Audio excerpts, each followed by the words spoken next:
Hello, everyone. I'm here on live. I'm setting up my application here. Everything is going to be live here. We'll be able to answer most of the question you are having. So, in case you have any question, I welcome you to the EBM Scholars channel. Okay, I'm live now. So, for anyone with a question, I will be happy to answer questions. Yeah, so I'll be using, I put my, okay, what I've done is letting me explain a quick way so that we can be all on the same page when I'll be operating everything at the same time. Here I have a couple of things. I have connected live basing on my phone, but I'll be reading the comments as they come directly from my computer too. So in case you have any question, I'll be able to read there. Yes, I know you are live now. First one to be here. Abby, you are always so much welcome.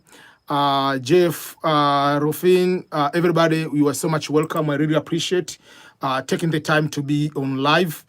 Now here it is 1 a.m. after midnight. So I decided I haven't been live for quite some time now.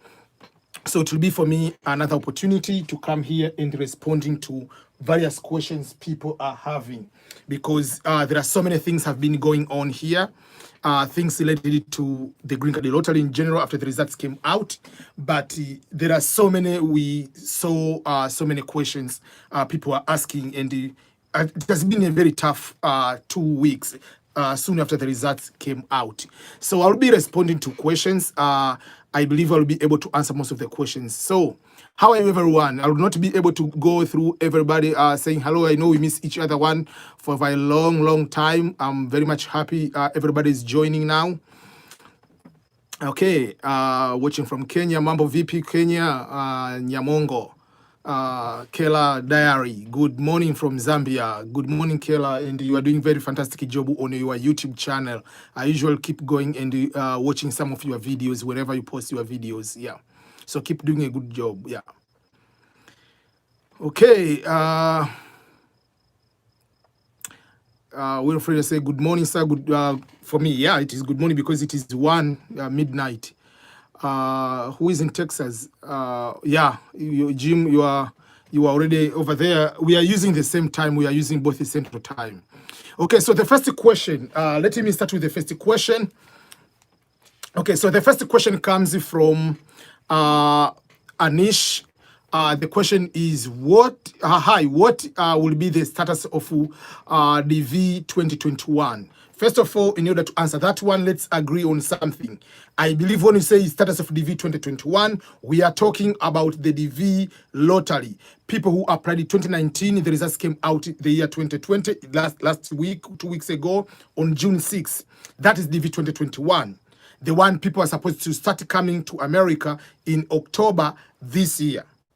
But basically, they cannot be able to start going to do interview in October because of the suspension. We saw the proclamation, and the proclamation clearly stated that because of the economic crisis, they are going to suspend the immigration until December. It was 60 days, and now it is until December. So basically, from 2nd of January, people will start again to go to the interview as normal. So the status of the DV 2021 is still there, unless otherwise, if extended. In case you have read the proclamation, it clearly said if it's going to be extended. But so far, there is no extension determined.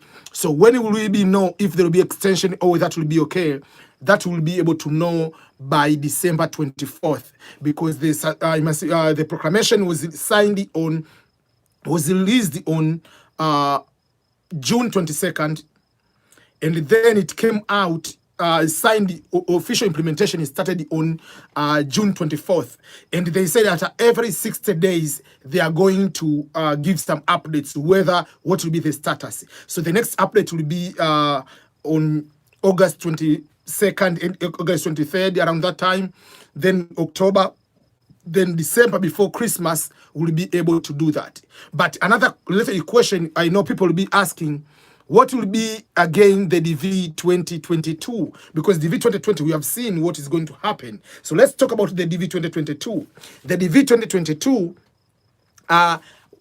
so far is going to happen. I posted the video in case you haven't seen. It is just the most among the latest videos I posted, I think yesterday. I explained the DV lottery 2022 will continue to be there because according to the tweet message from the Twitter account of the Department of State Bureau of Consular Affairs. They said at the moment everything is normal, just like it is, unless otherwise things change. And I went ahead to explain in detail why the DV 2022 will continue to be there despite any situation which is going on. And I gave the reasoning why I believe DV 2022 will be there, because there are so many bigger things U.S. government is going through, or the country is going through at the moment. And going into that particular matter, it needs Congress or House of Representatives and the Senate to approve whether to cancel the DV lottery. And at this moment, the bigger discussion which is going on in the Congress is a bigger fish. We are talking about the deadline for all the stimulus which was given at the beginning. So at the moment, that is going to be the priority. But they're not going to do any particular change at the moment. And then the election is in November. So they're not going to mess up and bring that a bigger situation during the this kind of pandemic time. So DV 2021, those who applied and won, the interview will start in January 2nd. And then for those who are looking forward to apply for the DV 2022, DV 2022 so far is going to be there. Just check on the video which I posted. I don't remember the title of the video, but if I look on my online here, I said the DV 2022 will not be cancelled. That is the title of the video. And if you go to that video, I explain in detail and they gave the reason why the DV Lottery 2022 will be there. So I'm sure I've been able to answer both questions about DV 2021 and DV 2022. Okay, sorry, maybe I answered that in detail, maybe because I'm excited. Let me zoom because I have to read from a little bit far. Okay, so from here, let me be able to read some of these questions. Okay. Next question. Okay. Somebody's watching from Dubai. Kinyua watching from Kenya. Waswa, morning EBM. How are you over there? Eric, you also from Dubai. Okay. I'm going to answer the question from Omari Wilondia. The question is, I'm rising high school senior in Wisconsin. I would like to know if you have any advice for 17-year-old who want to succeed in America. That is a very good question. And I know the challenge you might be facing. I might not know exactly because of the experience, my personal, because my child is not high school at the moment. But I can just talk as a parent in general. What are the challenges a teenager, especially in America, are facing? The bigger thing is there are problems which they are facing, all people here in America, all teenagers in general. And then in addition to those kind of challenges and the problems of teenagers they are facing, if you are immigrant, there is another challenge. So that is something we have to go to know that. So immigrants who have teenagers, their children face double challenges. There are challenges of all teenagers in America, and there are specific challenges of just being immigrant. I will start with the bigger one. The bigger one is the challenges of being immigrant. I don't know how long, Omari, you have been in America and how long your child has been able to adjust here, because it depends at what age was the child born here in America and raised here in America. The child will be having different, will not have a lot of adjustment. Just to see, like ourselves, we came here, I came in the US at the age of 26, gone 27.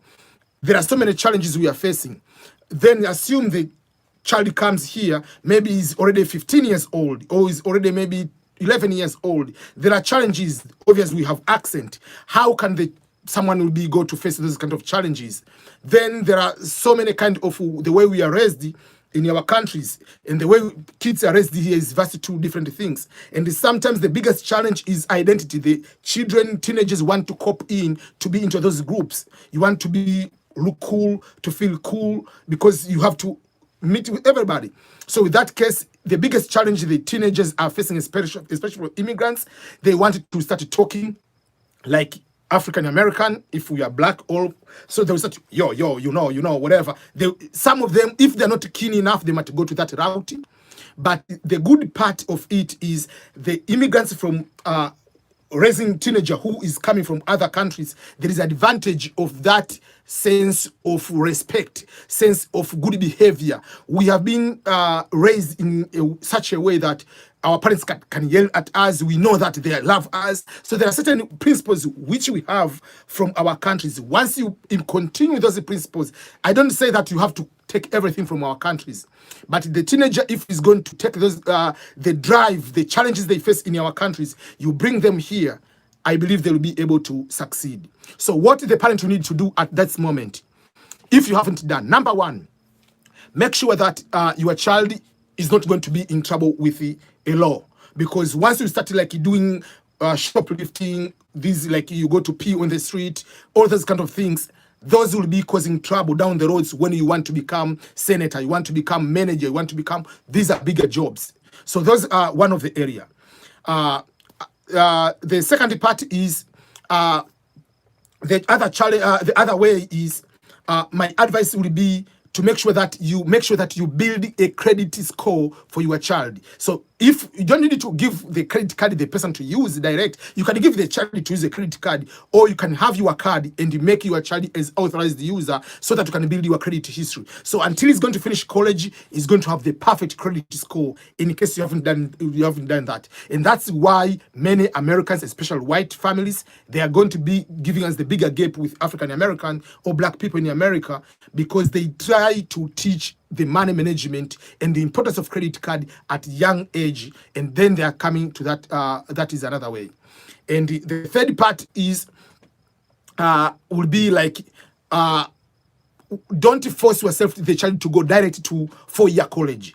Let's, if possible, unless either you have saved enough money, because I know he's in high school, he's going to college. If he doesn't have scholarship, will it be better to go through community college, because it's more affordable and they still have that kind of the family, compared to go to directly to 4-year college. Because sometimes in America, to go to the 4-year college, some of the kids, they go crazy, because at that time there is a big challenge to be in a position to adjust to this kind of life. So those are some of the advice I can be able to give you. But make sure that no matter what, the child don't bring those the American craziness that I'm 18, I can do whatever I want. No.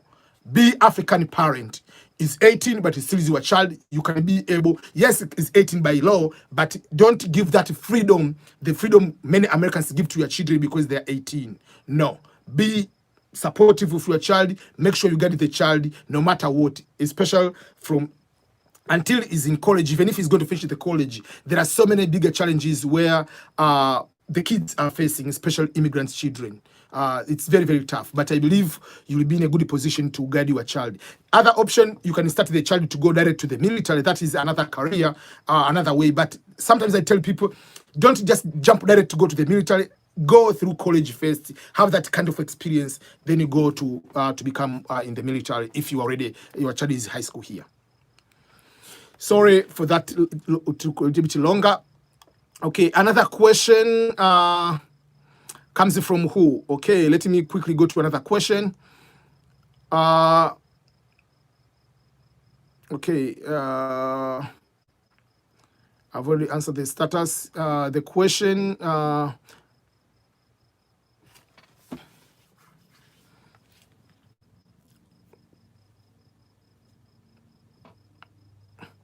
okay, there is a question from Andrew Kwaje. The question is about, I believe Andrew is the DV lottery winner. And the question is, hi EBM, thank you for the good work you are doing. I have a question. I have a sponsor who lives in Atlanta, and I'm planning to fill Minnesota, MN, is my address advice. So a couple of things, let me clear a few things first of all, because this is something I've been talking over and over and the people get confused. Number one, the address where you live, they don't care where you're going to live. It's just the address. Whether you're going to rent an apartment, whether you are going to live to someone as your host, whether you're going to live at Airbnb, whether you're going to live in the hotel, they don't care. Let's start with that one. That's number one. I want to clear that one. So don't get it stressed too far. And you can put the address, this one, but remember, you'll be coming here in next year. So if you will be coming here in the US, maybe in July 2021, why the address can change? I can give you an example. My nephew Christopher, at the time we filled the form, it was around June. At the time when we filled his form, that the address where I lived in Kansas City, Kansas, state of Kansas. Then we purchased the home in November. So he moved it to another state. So there was no problem when he came. He just came to another state.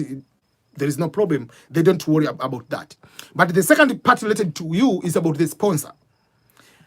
Let me discuss about the issue of sponsor. If you go to my YouTube here, you'll find the video I posted. In this video explains about the issue of affidavit of support in relation to the issue of public charge.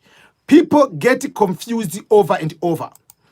Why people get confused? People think that this DV lottery is just the same as coming to apply for school in America. No. Usually there was an affidavit of support, I-134, that form. That form, when it was introduced, among other things, was it just to guide people to say, oh, I have someone who can be able to help me. Kind of like you say it as a sponsor, whatever you are calling it. But that was not a mandatory requirement for all embassies. Out of 10 embassies, maybe 3 to 4 embassies required the affidavit of support. But because of non-uniformity, whether it's required or not required, and even if you go to the travel.state.gov website, if you are selected that website, you look what documents are required. There is no affidavit of support. That is according to if individual embassy decide to do that. But they have introduced from end of February this year, 2020, they have introduced the public charge form. So whatever you have a sponsor, whether you don't have a sponsor, whatever you call it, yes, you'll be told to fill that form if you are told. But no matter what, you will be required to fill the affidavit. I mean, you are supposed to fill the form DSC 5540, which is public charge form. And by public charge, you are the one coming to America. So if you are coming to America, you have to prove to the United States of America that I'm coming to stay in America and I'll be liable. You are responsible. You are 18 years old. Not the money of someone in America, not the bank statement of your nephew, not the bank statement of your grandfather, not the money of your mother. No, you as you. What assets do you have? You have to indicate it in the public charge form. So no matter what, you must fill the public charge form. And they will decide whether they give you the visa or not the visa, not because of the I-134 affidavit of support. That doesn't matter anymore after the introduction of public charge. The decision will be solely relied on the public charge form and also on education or work experience. So the public charge form is not about the bank statement. Money is one among the assets talked about. So you can have bank statement to show how much money you have in the bank. You can show also, you can include the car, you can include the home, you can include the farm, you can include anything. So don't bring like, oh, my mother, we have a farm, that farm is a family farm, so I have a portion. If that is the family portion, go to the lawyer and the lawyer indicate what is the percentage by law you own that piece of land. If you have a company, is a family company, bring a document, how much is your percentage of the shares?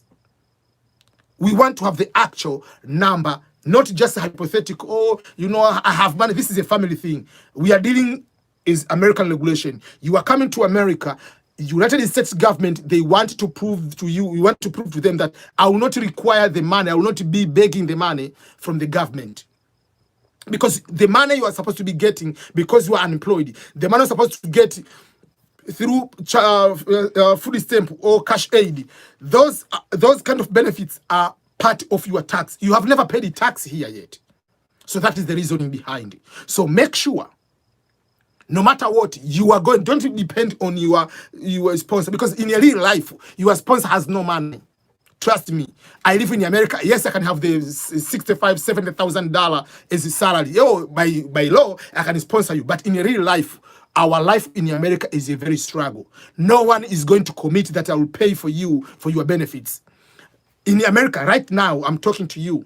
I'm not saying like I get paid $5,000-$6,000 per month, but that's amount of money. By the end of the month, I don't have even anything. Someone in Tanzania, someone in Kenya might save more money by the end of the year than me, because here we have so many bills to be able to pay. So you have to understand what do we mean by all those kind of the situation. So forget about the sponsor. Make sure that you fill the information about the public charge form DS5540. Okay, let's go to another question. So there is no problem if you are going to put a different address or change the address later. No, there is no problem.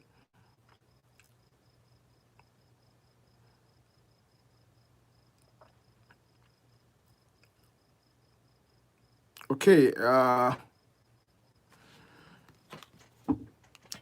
There is another question. This question comes from Hazik Azmi. The question is, I have a question, sir.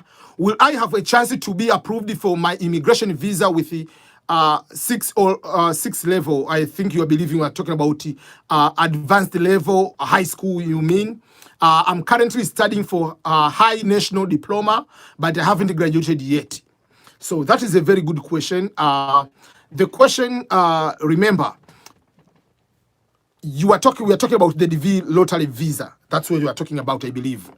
So there are now 3, but there are 2, 3 requirements. Regardless of your age, you must either have high school level of education. In your case, you already have diploma, or you are studying diploma. So that's already you have high school and you are doing diploma. Perfect. So there is no problem with that. That's good to go. Yes, you'll be given the visa. Despite of having education, you also need to have work experience, just in case, as a backup. My advice is, even if they are looking about the work experience during the application, prior to that, but even now, what are you doing? Don't bring to me, oh, you know, I'm high school, I'm just a student. Most of the people in developing countries, the challenge we are having, sometimes when you go to school, we go to school 100% and we forget that I can even volunteer 2 times per week, 2 hours, 3 hours to a local non-profit organization, NGO, to help the orphanage. If you are a teacher, you are not going to help others. Me doing this YouTube, this is part of voluntary. It's a work experience. So there are so many things you can be able to do to qualify as work experience. So yes, you qualify because you have already have high school. Now you are studying for diploma. That's good. But in addition to that, what is your work experience? Because when you are filling the form DSC 260, even if you have PhD, there is a work experience you have to fill in.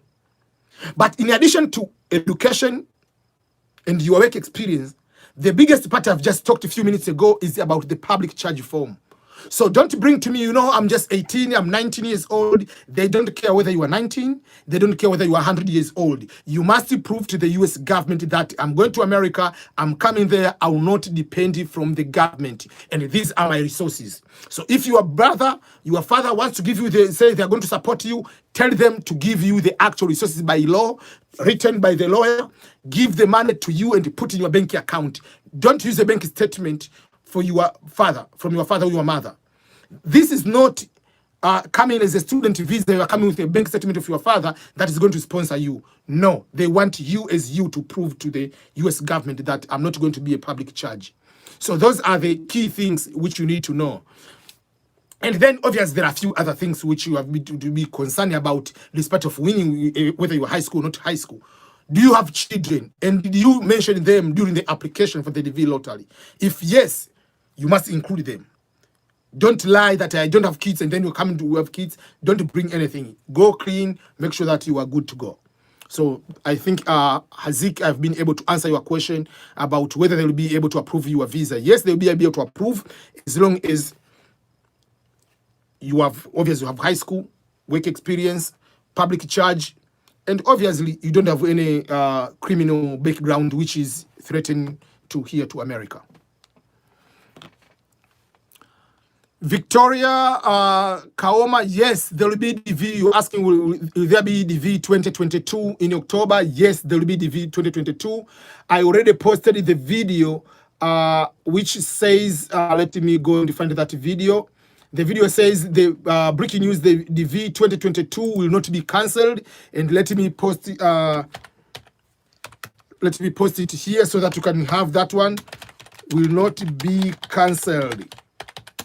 That is the video. I made the video. I've explained in detail why that video, why the DV lottery will not be cancelled by that time. Yetsaf Adisu, good morning from Ethiopia. How are you, Adisu? Okay, Amadou Matas Jalo. Hello, I'm DV lottery winner. Congratulations, and you are following me from Bremen, Germany. My brother did his PhD. I have three of my relatives studied in German. My brothers are twins. One studied University of Bremen, and another one studied in Leipzig, in eastern part. And my sister started I forgot the name of the university. Whatever, all of them, they did PhD in German. Yeah, so it's one among the great countries. Jim Cardi, you are responding to Omari. Make a plan for a college. You are giving that advice. Make a plan for college and to keep away from bad friends. Very, very good advice. Do not smoke and drink, especially excessively. Listen to your parents, and above all, pray to God Almighty. You have put that is the perfect way. We get used to our countries, you drink and you just go and drive. Here, that is a bad thing, bad record. Because down the road, because you do not know the future. And I can give some of the advice. One of the advice is, when you have a child, don't limit your child for the potential that, will end up working at Walmart or working at Starbucks, whatever. Assume your child will become a president of America. That's the best way how to raise your child. Or will become a governor, will become senator, will become high profile, will become the director of FBI. So for that case, do anything will not hurt his future. Because if he's starting doing drugs, if he's starting doing shoplifting, if he's doing anything, is going to make sure that he's coming back to hunt him in any job. That will be a very bad thing for his future. Okay.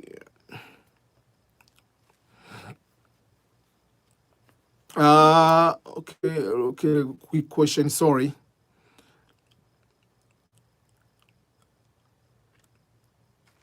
Okay. There is a very good question from Saga Tulatha. Is saying electronic device visa 2020 lawsuit is going. What will happen? So let me give, this is my personal opinion. I'm not a lawyer. Let me give the disclaimer on this one. Number one, if you are the DV lottery winner, this is very, very important to understand. In your letter is the first notification from KCC. You have been randomly selected as the DV 2020 winner. It says clearly, being randomly selected is not a guarantee of being given the visa. It's not a guarantee of coming to America. Number one, you must meet all the qualifications. Number two, they have applied, they have taken more people. Just the maximum number of visas to be issued per year is 55,000 visas of the main applicants. There are 1 year, I think, I don't remember exactly, but I think it's 2012, 1 of the year, they issued the visas, 34,000 visas. That was the lowest in the history of the DV lottery, to my knowledge. Even if, let's say, it's not a DV lottery win, you are not a DV lottery winner, When you apply for a normal visa, it's a student visa, tourist visa, you pay your money. You have all the documents. You have the business, you have all the income. You might be a millionaire in your country, but you might go to the US embassy and they might deny you the visa. Given the visa to come to America or to any country is not a mandatory, is not a law, it's not something you can go to the court and demand that give me the visa, I have to come to America. No, it is a privilege. You can go there, they can deny you the visa and you do nothing. Let's agree on that one when you come as a non-immigrant visa. On this one, there are two aspects.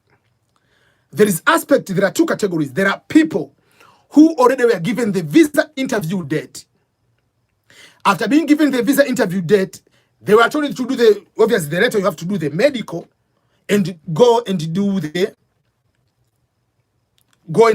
interview. Because of the pandemic, it was closed in March, most of the embassies. So those people who made they paid for the medical, because that is when we are talking about the cost, people, what cost did you incur? To apply was free. Don't you bring to me, oh, I use the money to get the passport. That's your personal expense. That is not expense direct about the DV lottery as a winner. What they tell you, obviously, as adult, you must have the passport. That is a normal life. You cannot get the visa. Even a student go to the US embassy and you are denied the visa. So wait a minute, I paid you, I went to get the passport. It was $100. And then I came here, I paid like this amount. No. With the passport, we don't care about that. We are talking about the people who paid for the medical and they haven't done the visa interview. Those people, they have the right to go and do the lawsuit. And the lawsuit is not that give us the visa. No, that is not the lawsuit. The lawsuit will be to be given your money back. That will be the only lawsuit you can have. Because, and those who they haven't have the visa interview yet, this lawsuit doesn't help them at all because there is no any cost. You haven't been told to go to the visa interview to do the medical. You haven't paid for the visa interview yet. You haven't paid the visa fee. So what do you think they will go to pay you? They cannot pay you anything.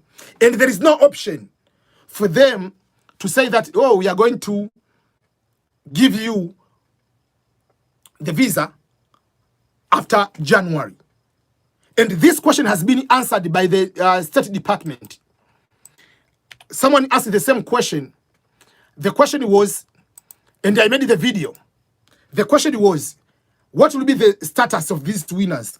Are they going to be transfer this one after? Because the interview, end of interview for the DV 2020 is September 30th. Then October 1st, we are starting the new group of DV 2021. So, but this, the suspension, the proclamation suspension is until December.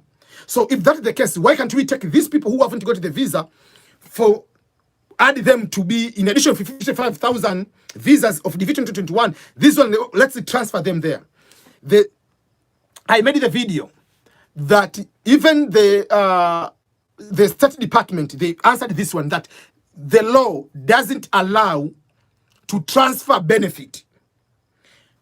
Once you are chosen for DV 2020, your fiscal year ends in September. So if you haven't been to the visa interview by September 30th, no matter whatever reason, they're not going to transfer you to another year. Because if they transfer you to 2021, that means you are going to take the space of the DV 2021 winners. And you are not the DV 2021 winner. So they have already cleared, they said there is no transfer of benefits. So the lawsuit which is there, the people who have done the medical, they might have a chance of getting reimbursement.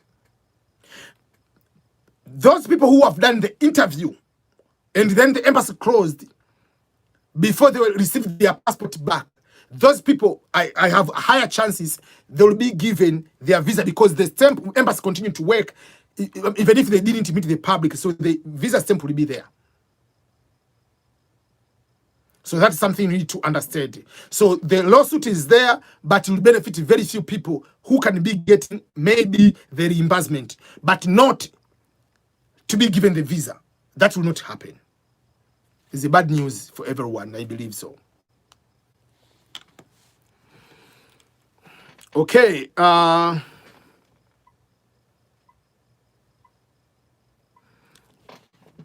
Let me go to another question.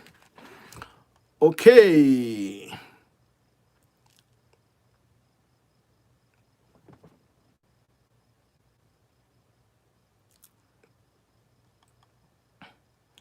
Another question. This question comes from Andrew Kwaje. Thank you for answering my question. Second question is, I got married traditional way. Now it is the 3rd year. I know I have to get a marriage certificate. Should I backdate the date of the certificate? No. You don't need to backdate, because backdating will be illegal. You just go and get the marriage certificate. They put it today's date. But you come with the evidence to show that you got married on traditional way, which in your society is acceptable as your wife. So they will accept it that way. But you must have the marriage certificate. It doesn't matter. Just like Kiempe TV responded to you, Andrew, he said, find a marriage certificate. You can live with a woman for 30 years. If you don't have the documents, that is not a marriage. Yes, you need to come with the official document from the government of your country, which proves that is a marriage. You can have the picture you ate rice, biryani, and you had a lot of wine, whatever. But if you don't have the document, it doesn't matter. Because how do we prove in a legal way? I usually give the example of Angelina Jolie and Brad Pitt. They lived together for over 10 years. They have kids, but they were not married. They got married, but later they get divorced. But all those 10 years, they are just boyfriend and girlfriend. I know in other countries, they have customary law. In Tanzania, for instance, if you stay with a woman for 6 months, your girlfriend, you stay with your girlfriend for 6 months in your house, she's cooking, she's washing your dishes, she's washing your clothing. By law, according to the Marriage Act of Tanzania of 1972, amended years later, still, that person legally is your wife. But you need to have a certificate then. Go to RITA in Tanzania, or in your country, the government agents, which is responsible for registering life like birth certificate, death certificate, marriage certificate. They will give you the marriage certificate. It will have the date of today, but they will say these people have been married for over this one, but the marriage certificate has been issued today. There is no problem. It's just like, for me, I graduated my bachelor degree in the University of Dar es Salaam back in 2008. If I go to take the transcript today, the transcript will have today's date. But it will say this person graduated from University of Dar es Salaam on this date, 2008. But the date was issued. There are two things. There is issuing of the certificate and the date of the marriage. Those are two things different. So don't backdate, because backdating is forgery. So when you are going to fill this 260, make sure that you have the marriage certificate first before you go to fill it. And if you're planning to get to the V2022 application, make sure that you have the marriage certificate just to make sure easy before you apply. It'll be much easier for you.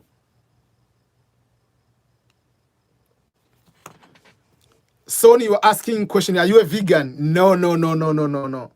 I'm not a vegan. I don't know. Even if vegetarian, I'm not. I don't know how would I survive without meat. But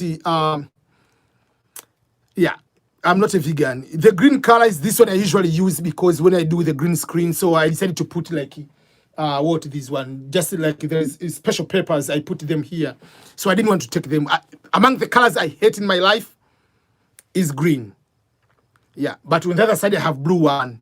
So, but usually the color I hate in my colors is green. Those who are in Tanzania, they know why. Because of some of the political parties, they have that color and they don't like it. And one of the team, Younger, Sports Africa, whatever, I'm not the fan of it, they use the same color. So I don't like it green at all. Val McGrail, Val from Hawaii. Hello, sir. How are you? Hawaii is nice over there. I've been Hawaii once. I mean, twice, basically. while I was in the Navy, we were deploying to Japan or Pacifics in general. So the first stop, we were there for 5 days in Hawaii while we were going. And when we came back, we stayed for like 6 days in Hawaii. The very beautiful place, but it's very, very expensive.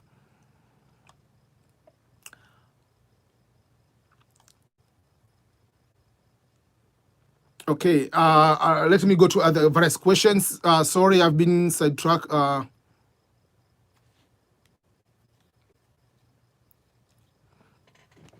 Okay, there is a question from Jean Ahowekun, I think. So the question is, please, sir, what do you think? Southern Utah University is giving to me scholarship for master's degree, but it is not a full scholarship. I want to know, in the job in the university will cover my school fees. You haven't been, first of all, congratulations. You haven't been able to describe what percentage or what do they exactly cover, because they are going to give you partial scholarship. How much is the school fees? And how much is the cost of living in Utah? And how much do they cover? Sometimes partial scholarship can be a very complicated life, because you cannot be able to survive. By law, a student is supposed to work on campus 20 hours per week. And most of the jobs on campus is $10 per week. I mean, $10. So let's do a math here. So if we do math here, $10, let's say you have $10 per hour, and you're supposed to work 20 hours per week. 20 hours per week. So those are 80 hours per month times 10. Sometimes you can get $12. That is $800 before tax. So at least you might end up having $600 per month. So just assume that is $600. How will that help you towards the bills like apartment, books, and the remainder of the school fees? So that is really to think about it. But if you give me exactly how much they give you, I'll give you the advice. But my advice is, your life will be very difficult if you come with a partial scholarship in America. Even if they cover full school fees and just survive with the cost of living on your own, still is not easy. Because you must have the money to survive first of all before you get that job. Because it's not a guarantee that you come to campus and you get a campus job. Sometimes you might wait for longer. And they don't give, by law, you are not allowed to work off campus during the school year. If you work off campus, that is a big problem. So you need to consider all those kind of factors. But if you have any question, specifically, I'll be able to answer some of your question. Okay.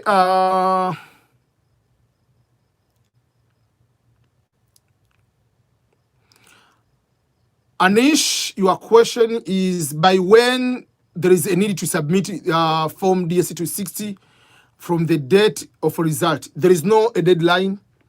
My advice is, because now they extended it, you still, I mean, up to October, you can just, even up to December, you can be able to upload, to fill the form. Don't rush. If you miss some documents, just make sure you collect like documents, I mean by passport.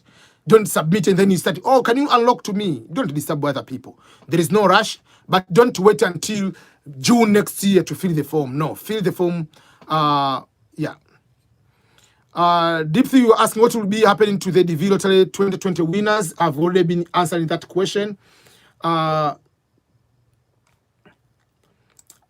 going to send you the link here. DV winners status, DV 2020 status. I've been answering that question over and over. So they will not be able, they will not process anything. There is that one. So that was unfortunately for those people, the V 2020 winners.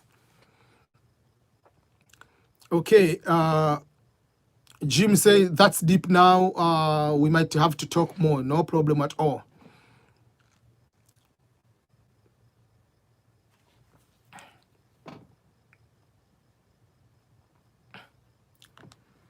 Okay, there is another question from Far Eric Chunga. The question is, the fact that US wants to secure jobs for the citizens due to this pandemic, and because of there is an immigration ban, on a scale of 1 to 10, how can you rate the fate of the DV lottery winners in 2021? It should be 9 of 10. Yeah. The DV lottery winners of 2021, there is nothing to worry much. They are not going to suspend again from January. No. Obviously, it will be already 6 months this time, plus the first 2 months. Those are 8 months, and the job market will be pretty good at that time. Pandemic will be resolved for a bigger time. The unemployment benefits will be reduced. So at that time, they will be able to process as normal. So the DV lottery 2021, from scale 1 to 10, I'll give 9 to be the strongest, going to 10. So there is no problem with the DV lottery winners of 2021. The bigger problem is the DV lottery winners of 2020, who will not be able to be given the visas at all. Unless otherwise you're in the US, right now, you can try to do the adjustment of status, because according to the ban itself, it affects people who are outside the United States to come to America. But if you are here, basically, you can do adjustment of status by filing the form I-485, the request to do adjustment of status. So the DV lottery winners 2021, they are good to go. The only thing you need is continue to have the job. But still, you need to have other life, not just every day you are dreaming what will happen. You continue to have stronger work experience. If you are studying, make sure that you finish your studies well, get good grades. If you need to take some few courses here and there to find what will be the good jobs, you can do your research, like where will be the good state for me to live. You can continue with all those kind of processes. You'll be secure to be able to come here.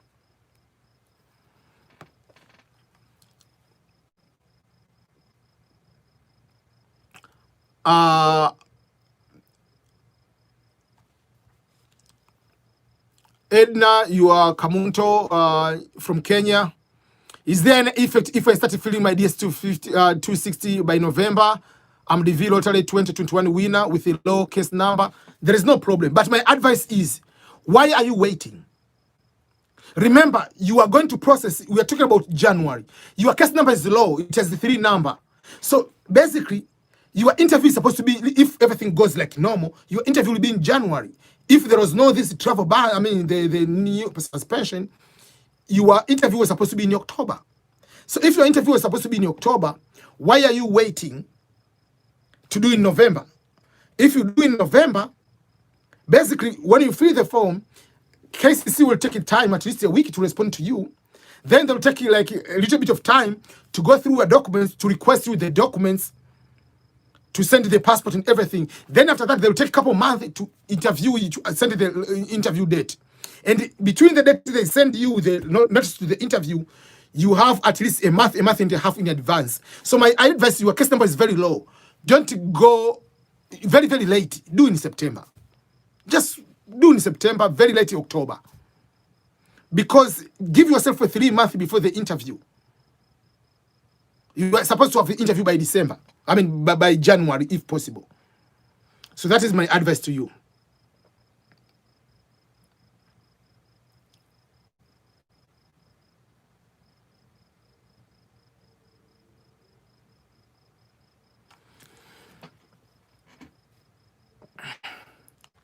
Okay, there is a question from Usman Sayon.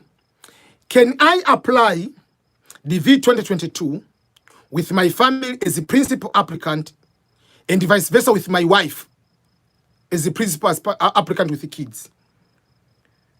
The answer is no. Why the answer is no? The parents can put a child into the application only if that child is under the age of 21 and unmarried.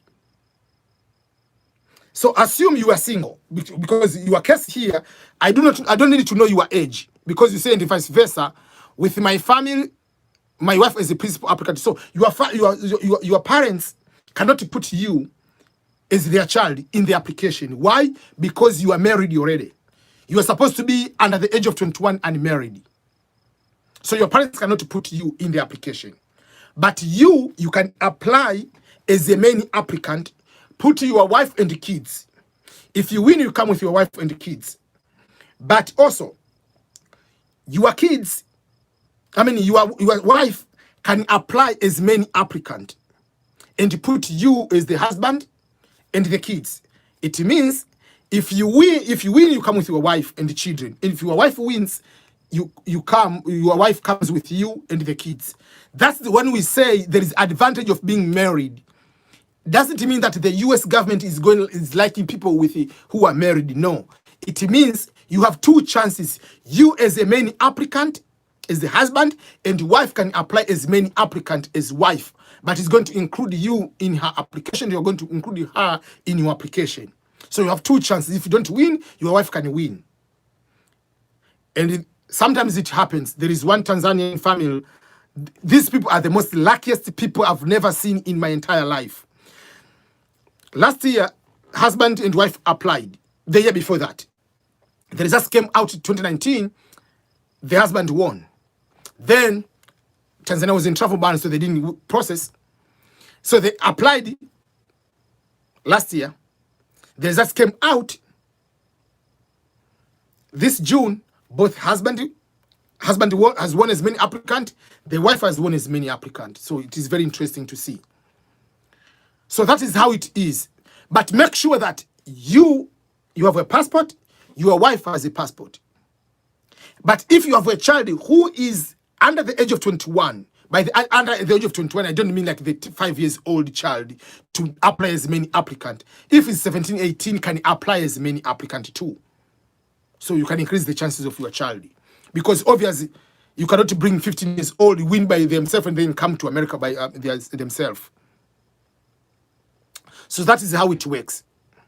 So your parents cannot put you because you are already married. You must be under the age of 21 and married. Okay, another question.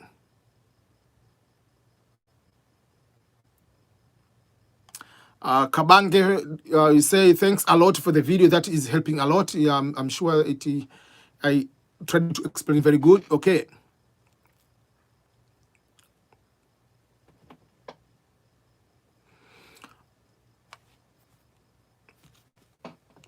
Okay, the other question comes from Ben Limka. The question is, when we talked about high school diploma, should we also have the proof about our junior school diploma and the secondary school diploma?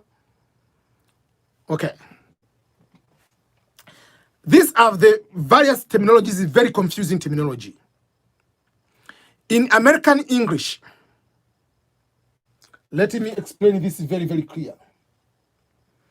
In American English, when we say the word diploma, is different from the diploma in other countries. What do they mean by diploma? Especially in British, when we say diploma, we mean is a level of education. When you finish high school, you go to diploma if you don't go to college to get a degree. So diploma is a level of education in other countries, almost all African countries. But in America, or American English, diploma is that the certificate, like the actual certificate. Like when you finish university, we say you have been awarded the Bachelor of Arts in Education with the GPA upper secondary class with honor. That is the diploma. If you finish high school or finish O-level, junior secondary school or junior high school, what is called a living certificate. The certificate which says you finished studying at Newman High School in Kigoma, Tanzania from this year to this year, that is a diploma in American English. And then we have what we call a result slip in our countries. So result slip is the one which has the results in secondary school. In university, we call it transcript. So what you need to have is the proof you graduated from high school. Yes, in most countries, they have two proof. There is the one with results, and there is the one you are given by a school. My advice, if you have both, use both of them. But they don't care about your junior high school or what you call ordinary secondary school for those people. But in high school, which is a 12th grade, minimum is 12th grade, you need to have, if you have both result slip and what we call, we have result slip and what we call the living certificate, get everything you have from the government to prove that you finish high school. Take all of them and submit them to the press. That's what you need to do. Don't wait. Oh, should I? Anything, submit. They don't care about the results because people are getting confused. But if I show the results, I didn't get this. I got F in mathematics. You are not Einstein, so we are not. When they are going to give you the green card lottery, the minimum qualification is high school. They didn't say high school with A straight. No, it's just high school. If you don't have high school, even if you are primary school, show us 2 years of qualifying work experience. So they don't care about your results. If they care about your results, they could be giving requirement of people to make sure that when they come here, they come with a PhD then, or we come with this kind of GPA. They don't care about your results. What they care is about you being in a position to meet the education qualification.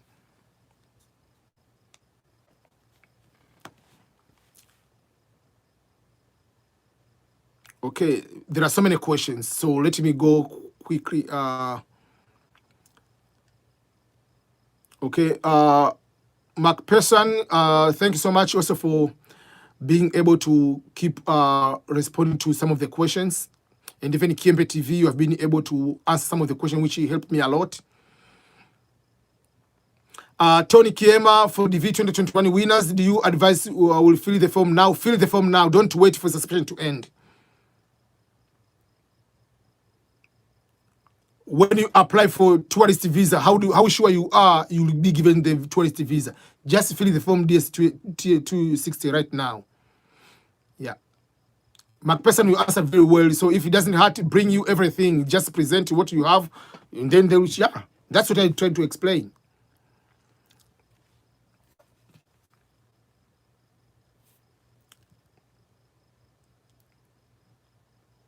Okay, Samuel will say, are trainees on J1 visa paid enough to sustain themselves comfortably in the US?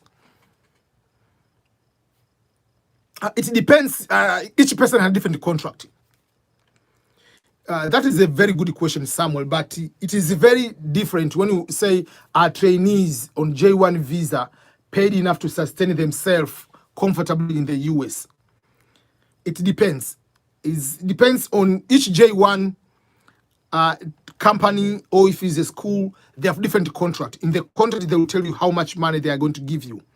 But I believe minimum they'll give you at least 1,000 in most of the states. So that depends again, which state do you live? There are lower affordable states and the high expensive states. Myself, I came as J1, but it was not J1 as a trainee. I came as J1 as exchange visitor. I came here to teach Swahili or Kiswahili at the university. And I was getting paid at that time, it was 2008. I was getting paid 1,200. And I was in the very poor, low, affordable state, West Virginia. Even now, people who are going to the same state or similar states, they get at least 1,400 or 300. So since that year up to now, they changed about 200 maybe. Did I live comfortably? Yes. I was single. Life in America, if you cook yourself, you cook the food, and you are single, it's very, very good. So let's do a little math. You are getting paid, let's say a trainee, you are getting paid 1,300 per month. So I'm having my calculator here. So in the cheaper state, you'll pay 500, that will be apartment, let's say. Then you add $50 internet, water, electricity, whatever, those kind of things. Let's put 120. Then you come to put the transportation for the month. Use public transportation is $50. Then it comes to food. By food, if you are single, you cook at your home, the maximum you can eat, the maximum will be 150 per month. Just you are single, that's you are eating too much. I will explain here. Among the cheaper food, chicken is cheaper food, pork is cheap, very, very cheap. So you can be able to survive. And then let's say you are going to buy some other few things here and there. You are adding 200. So that is $1,070. So you'll be able to afford it to have at least 200 to 400 in the end, is how much you can be able to have it at the end of the month. So still, the J1 visa, you can be able to sustain, but not, yes, it's a comfortable life, because these bills like cell phone, everything, internet is a fixed bill. So no matter how much, like for me, whether I make one call, whether I send one message, in the end of the month, I pay the same amount. If I want to make, I use the internet, my limited internet is unlimited. Whether I be live here for 20 hours in a day, or whether I leave the computer on, is just running, downloading movies, whatever, the same amount, it doesn't matter. So these bills are fixed, like internet, cell phone. You can have the bill for even you can have monthly bus pass, whatever. Most of the bills are fixed. So you know for sure at the end of the month how much you're going to use it. And for me, I lived comfortable at that amount of money. And if you have a family in your country, you can be able to send 100, 200 per month. You can be able to do that. Yeah, so I think I'll be being able to cover that one. And the same way is going to the people who get scholarships for masters, bachelor, PhD.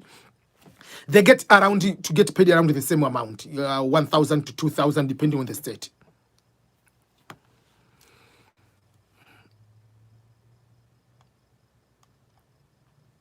Okay, let me quickly answer the most recent question.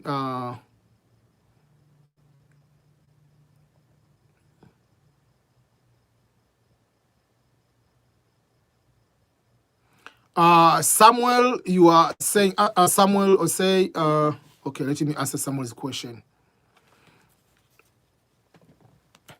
Samuel, your question is, Samuel Osei Kusi, what address should I put on the DSC 260 if someone worked at a branch of a company with no postal address, but the company's headquarters in the capital has an address? First of all, this is a very good question.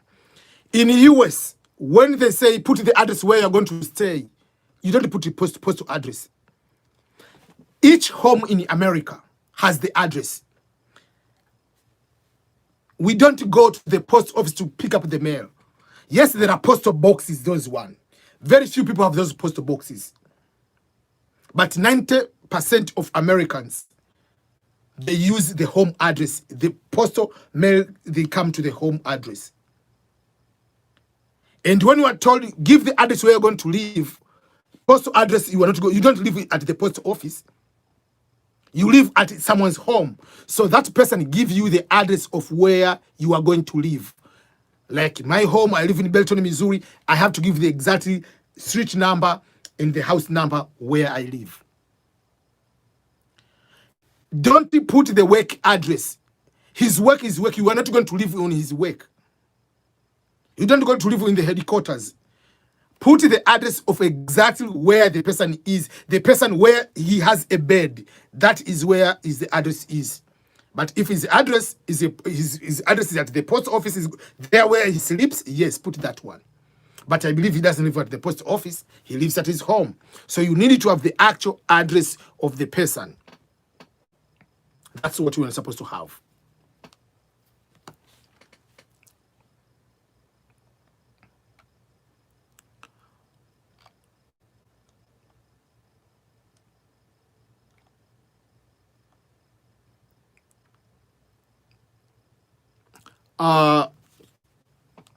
Okay, there is this question from Wontuosen Ayele Abebe. Hello, my name is Wondwesen from Ethiopia. What is the difference between sponsor and host? First of all, a host is just an address. When you are filling the form DS-260, there is a question which says,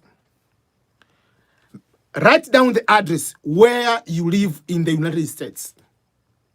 That address is where they will send the actual card to. Write down the address where you'll be staying in the US. That address can be the following. It can be my address as a person. Because you do not know any person, maybe you know me, I can say, okay, come and stay at this address. The US government, they don't care whether you're going to stay with someone or you're not going to stay with someone. They need the address, just the address where you're going to stay. So if you go to stay with someone, that's what we call the host. So still the host is the address. The point is just the address. You can find another way. The address, the place to stay in US, the address can be apartment. If you have the money, just assume the billionaire in Africa, Dangote, from Nigeria, if he wins the DV lottery, I'm sure he has a green card already. Let's say he wins the DV lottery. He doesn't need to come to live with me, with my family here. He can buy his own house. He can have an apartment. So he doesn't need to wait for a host. There is no, where are you going to stay? Put the address. This is the address where I'm going to stay. So if you have the money to get the apartment, good for you. If you don't have the money, you find someone to stay with, this is what you're supposed to do. Then, what if you don't have, you want to stay in the hotel? Put the address, it doesn't matter. So that is the address where you're going to stay. Then the issue of sponsor. Question is, who is sponsoring you? The V Lottery is not a sponsorship program. If it's a sponsorship, the US government is the one who is sponsoring you. For my case, I'm an American citizen. If I'm going to file for my mother, I'm going to sponsor, I'm going to petition, I'm going to give, because of me, I'm going to give immigration status. Let's start with that one. But people get confused affidavit of support that this is a sponsor, my sponsor. Because of that confusion, they used to require what we call affidavit of support from I-134. Not all embassies, few embassies, they used to require that form. But because of the confusion, the US government, they don't want that what you call yourself as a sponsor. Because what you call a sponsor, how much money he has, is the sponsor really truly, the person you do not know is really truly going to sponsor you in case you don't have the money in America? No, he doesn't have that money. Just by saying I get this salary doesn't mean that you take the money from paycheck to give to you. And that is the meaning of the sponsor. So because of that, the US government has introduced the public charge form. You, on your case, you need to prove that I will not depend on the US government in case I come to America. That means the US government will not need to give you the insurance, Medicaid, because you'll be able to cover your own insurance. The US government will not give you the money for food and a food stamp because you have their own money to cover for food. The US government will not give the cash aid because you have money. That's the meaning. So sponsor is yourself at this moment. After the introduction of the public charge, yourself, you are sponsoring your own life. You need to prove to the US government, I'm going to America, I will not depend on the US government. I'm going to depend on myself. And to prove that, these are my resources. I have this car, which the worth of this car is maybe 7,000. I have this house in my home country. I have this farm. I have this whatever weight of gold I have the money in the bank, this amount. That is you are going to sponsor yourself. No one is sponsoring you. So the host is just address. Either it's a person, or you can rent an apartment, You can rent a hotel, is up to you. Wherever you go to find the address where you'll be staying in the US, put the address there. They don't care whether there is the name of a person. They want just the address. And you are not required, oh, I'm going to stay in this host. No. But down the road, they want to know how are you going to take care of yourself once you arrive in America. That's why even in the form public charge, you have to indicate, do you have health insurance? If no, promise that you'll have your own health insurance upon your arrival in America. And they have the video for that. I believe I've been able to cover the difference between what you call the sponsor and the host. So no matter what, you have to fill the DSC 5540 public charge. Even if someone in America say, oh, I'll give you my fund tax return, whatever it is. If someone is going to sponsor you, tell that person to take that money to sponsor you, to give you, and to put in your bank account. That is to sponsor someone. Not to sponsor, oh, you only have a problem. No, now you have a problem to prove that you can take care of your own life. Put the money in the bank.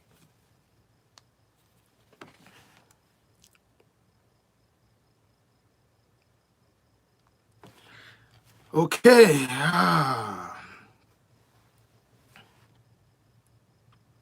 Wanda, Nepal, you are saying Trump destroyed lots of people's dream. One of the things I always advise people is not about Trump. It's about the immigration law and the situation in America. Even myself, if I were the president under this situation, I could do the same thing. The same way as your government is doing the same thing. The job of the president of your country is to protect the jobs for the citizens of your country. If all other people from neighboring, if let's say you're from Ethiopia, people from Tanzania, Kenya, Uganda are coming to Ethiopia to take the jobs, you'll be upset. How many people are upset Chinese coming to Africa to take the jobs? How many people they make more restrictions? So now the citizens of America don't have jobs. Then your president, you are supposed to do that. Saubar Kumar, how are you? If you have a question, I will be able to go through. I have so many questions. I will be able to go through. I will try my best to go through the various questions. There are so many good questions. Yeah. Kofi Amor, thank you so much. Becky, Inside View, at what time the DV 2021 visa bulletin published of October, November interviews?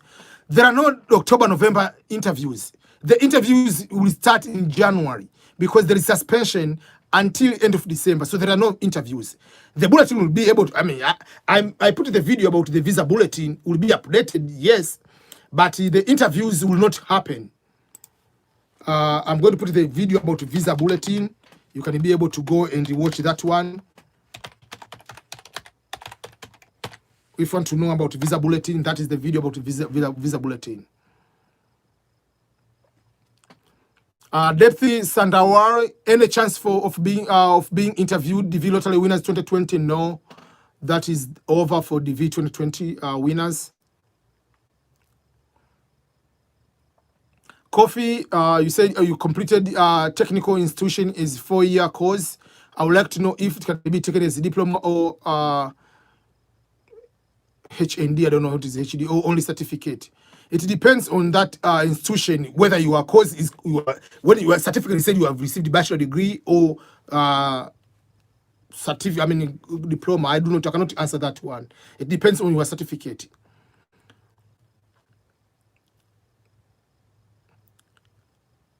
Fawad, Shawaz, you are saying, can I enter in my mailing permanent mailing and permanent address information without name of a person and the phone number? Yeah, you can do that. It's not a must to have. What if you're going to apartment? If you are going to say someone, that means the address of the same person, but you are told to put the address. You are not asking put the name of the person you're going to stay with. No, you are said to put the address.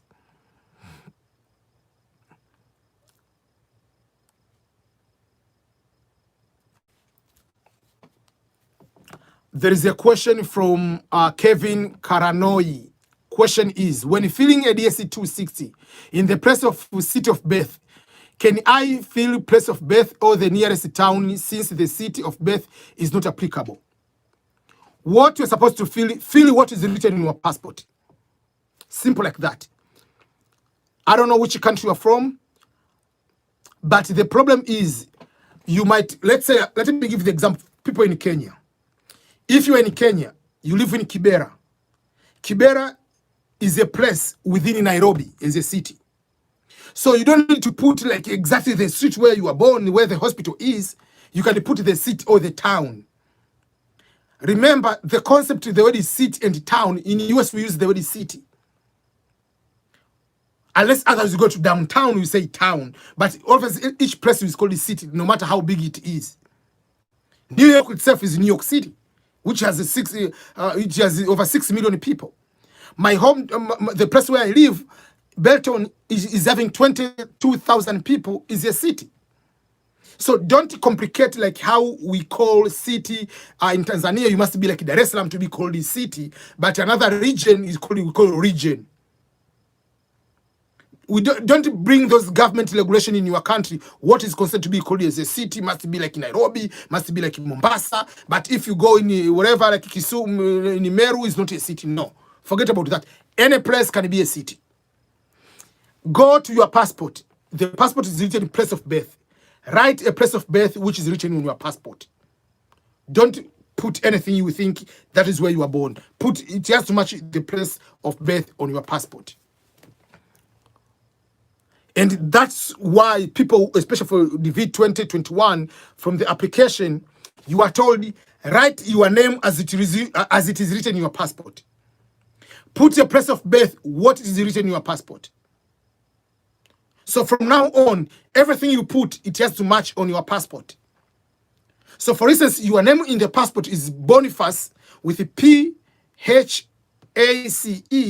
Put it that way.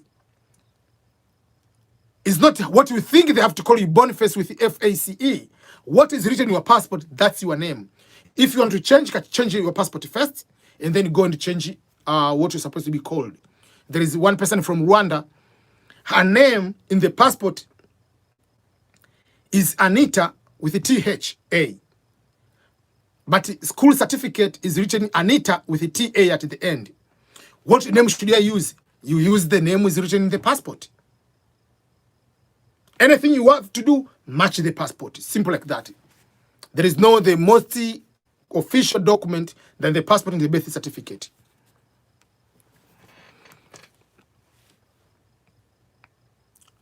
George, what if I have only high school certificate? Go with it. Yeah, there is no problem at all.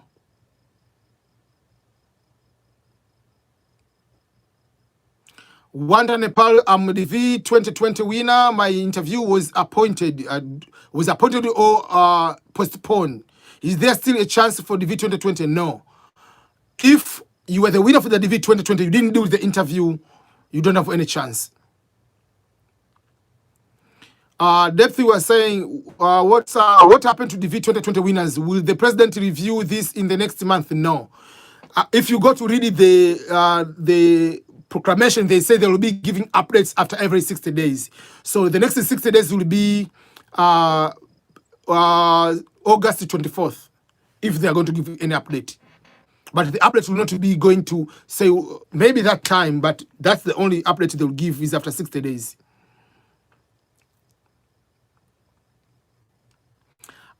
Mike Pilot. Mike Pilot, your question is, hello, my case number is AF 26,000. Is it low or high? When can I go for the interview? So let's go first of all. Basically, your case number is very normal number. It's not even halfway. Your case number is the normal number. But now we cannot say when will we go for the interview, because the interview was supposed to start in October 1st. So if the interview was supposed to start October 1st, with your case number is 26,000, your case number was supposed to have interview at least 5 months from October. So October, November, December, January, February. So your interview is supposed to be in February or beginning of March. That is if the interviews were to start in October 1st. But now we have the new changes. The suspension of immigration is until December.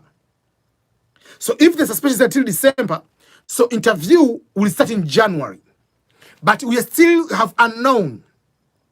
The unknown, what is unknown we are facing?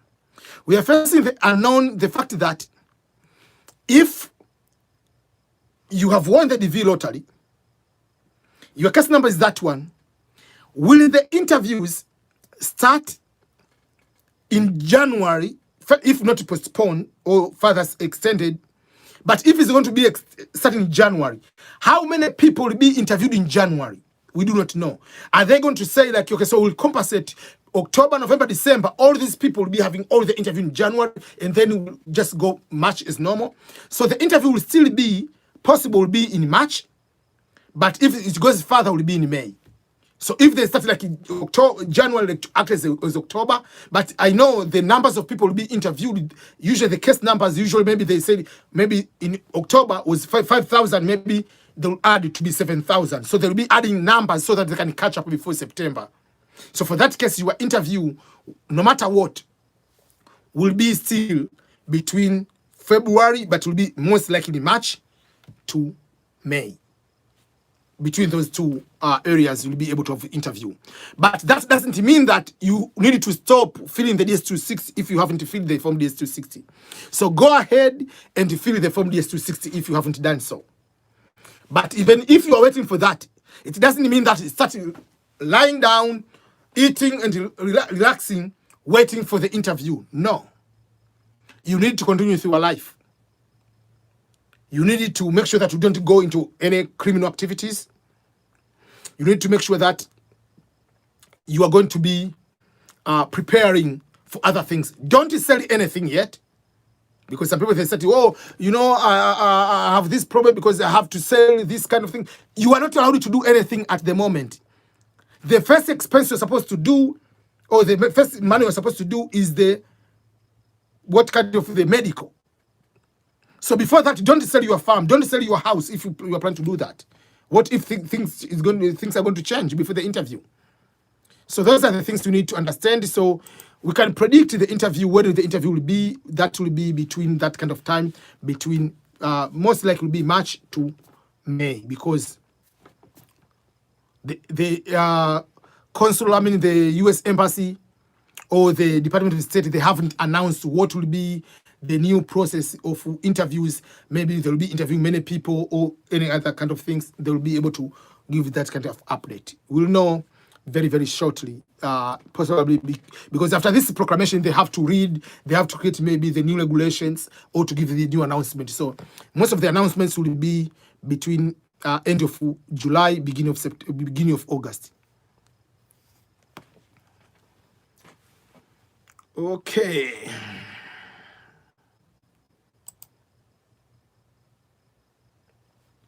Let me look for other question.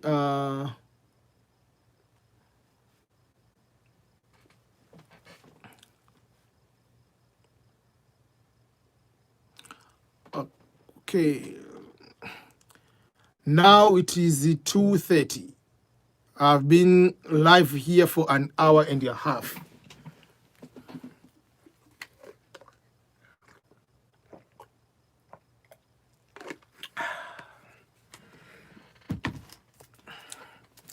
It's tough. I've been used to work during the night, so let me find another question. I have to have at least juice, because for me during the night is just like during the day. Okay, another question comes from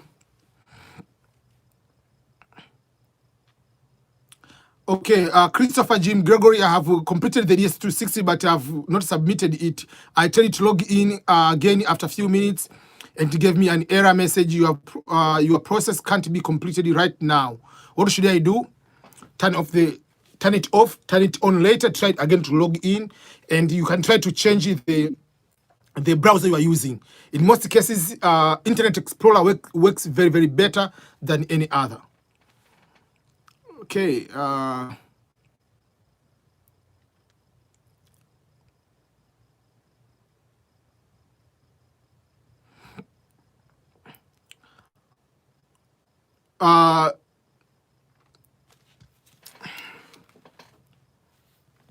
Okay, the question is from Liev. Ntira Nibagira. Hello EBM, a financial capacity certificate. It does show amount of money in the bank, but it says I have enough. Can be supporting documents for public charge instead of showing the bank statement. Okay, you are confusing myself. You say, I don't know that certificate, but you say a financial capacity certificate. It doesn't show amount of money in the bank, but it says enough. When you say enough, how much? 2 million US dollar? 1,000 US dollar? What is enough? Enough is not the amount. That's what they say, bank statement. Unless otherwise you have what you call bank letter. The same letter from the bank, it says, so and so, you don't want to disclose the entire statement, but the so and so in his account currently has 20,000 US dollar. And this is the letter of official letter from the bank with a stamp from the bank manager or whatever, it's okay. But in any letter, any document doesn't show exactly amount you have in the bank, is not considered as public charge. It's just the same way saying, I have a document showing that I own the land. How many acres? What is the worth? How much does it cost? Like, what is the worth of that? You got to say, oh, I have enough land. How big is the land to be enough? Is 10 square meter? A half an acre? 10 acres? So those are the things you need to know. You go over there, you need to prove beyond reasonable doubt. To prove beyond reasonable doubt is to go with actual documents showing you have this amount of money in the bank. You have this is the plot of land you have is 2 acres in this location. That's how it is. But not like talking hypothetical, oh, I have enough money. No, you don't have enough money. Bill Gates doesn't have enough money. He's a billionaire, doesn't have enough money. Depending what his goal. If his goal is to come to invest on something of over maybe $100 billion, he doesn't have enough money to fund something for 100 billion. He's a billionaire, but how much is exactly?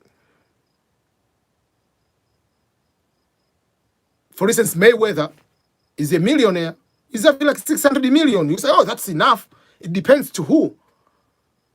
If you talk to Jeff Bezos or whatever, the guy from the billionaire, the guy of Amazon, you cannot compare with Mayweather.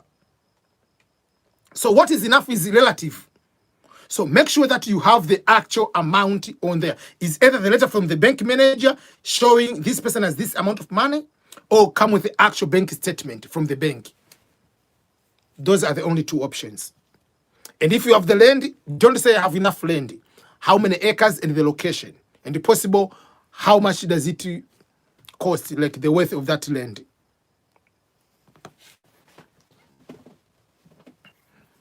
Okay.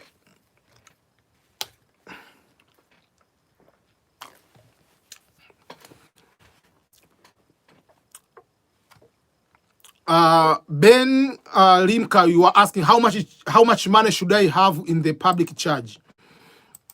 There is no set amount of money we can be able to tell you exactly. We'll be lying to you. It depends if you are single, if you are married. There are all those kind of factors. But I put the video and I put public charge, how much money you need to have. But I explained, I don't want to go how much money on public charge. As I say, it's not about how much money you have. There are so many factors they are going to consider just beyond the money. Money is one of the assets. What other assets do you have?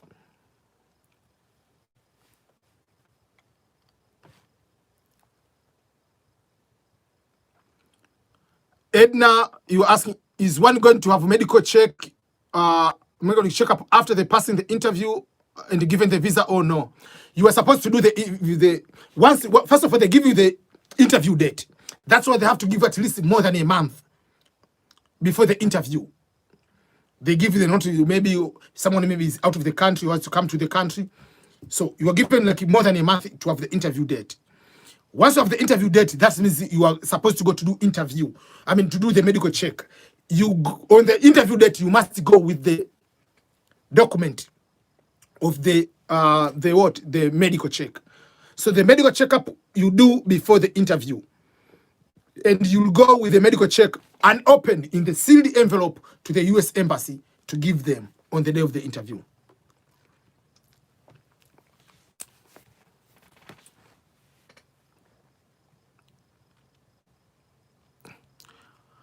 Ashimoto, you are asking,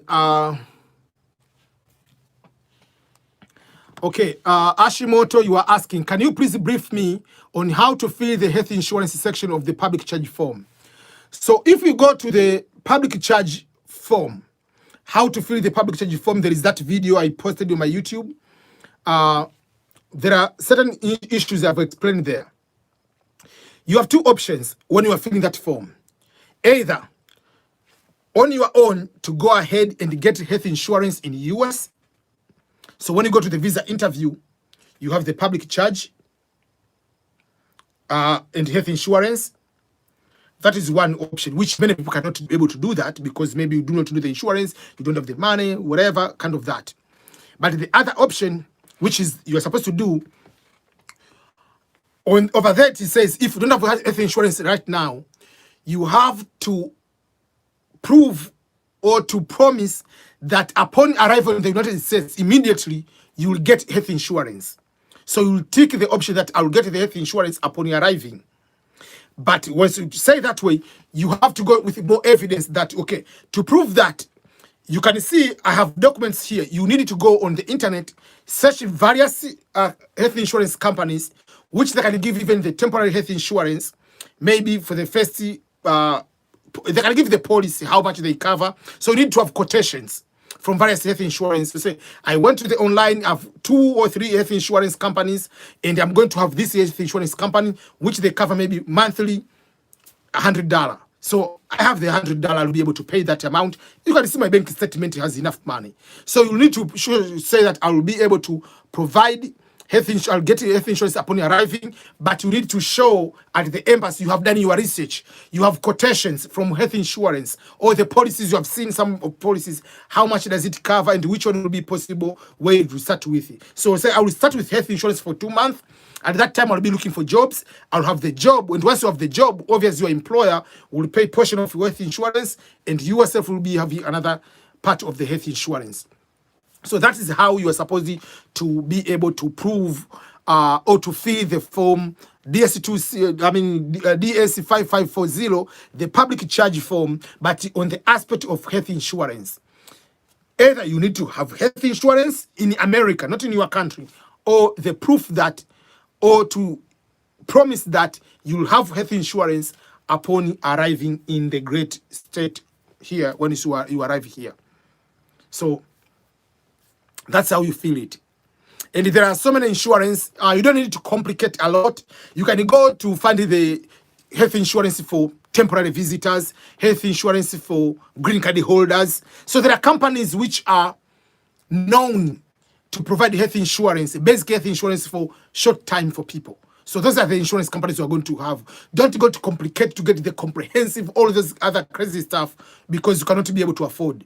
My health insurance with my family, the one for myself, my wife, and 3 kids, so 5 people, I pay about $800 per month. Like in each 2 weeks, you get paid 2 weeks per. So in each 2 weeks, I pay at least $400. So they get on my paycheck. So it depends, like, because for me, I have a family, I cover everything to the maximum because I'm here. But once you are coming here, you get the temporary one, just the basic one, 100, whatever, survival. Until you get a job, then you are going to have all those kind of things. Okay, what if you're going to have surgery? What you have this one? What? So all those kind of bigger things, you are going to add them down the road once you have get a job. But at the beginning, it's just a promise that I'll have the insurance upon arriving in the United States. Out of that, don't pay for insurance in advance. But if you want, yes, you can do that if you want to have more insurance guarantee that, oh, I'm ready to go. I have even health insurances here. This is my health insurance. You can show them your policy. You are good to go. Yes, Ben, Limka, sorry.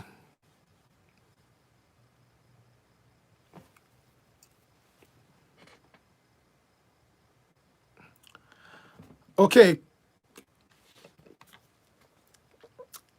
Okay, Kayla's diary. Sir, I have a request away from the DV lottery. Kindly do a live chat for some of us interested in writing and publishing a book. I have my book outlined already. I have questions. That is a very good thing. So it will be better, like you were suggesting, we can have like today, for instance, I've done like DV lottery questions, and then I can have specific, maybe tomorrow, I'm giving example. We can have just writing books and publishing. So there is no any other question we'll be able to answer that day. If you ask the question about DV lottery, I'm not answering because that is not the day to ask those kind of questions. And then you can have like another day will be only about live scholarships. No any other questions. It's just scholarships. And then will be live another day something particular. That will be a good way. So the better way we can be able to do this, tomorrow I can be live again if people prefer. I can be live again tomorrow. It depends if people want it. They can say, yes, let's do this one. Around the same time, I can go live, and then I can be specifically talking about just writing books, publishing, all the tricks and everything. Someone can be able to do that.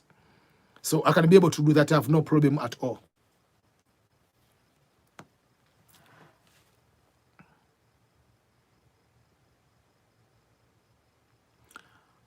Christopher, you are asking, I have a university degree and I'm currently employed, but it's a service contract with no official letter of employment from the organization.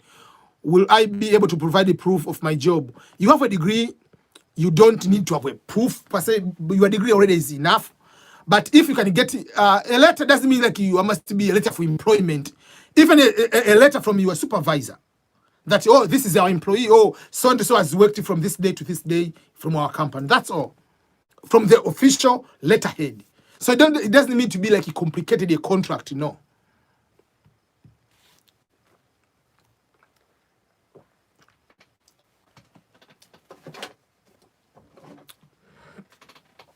Okay,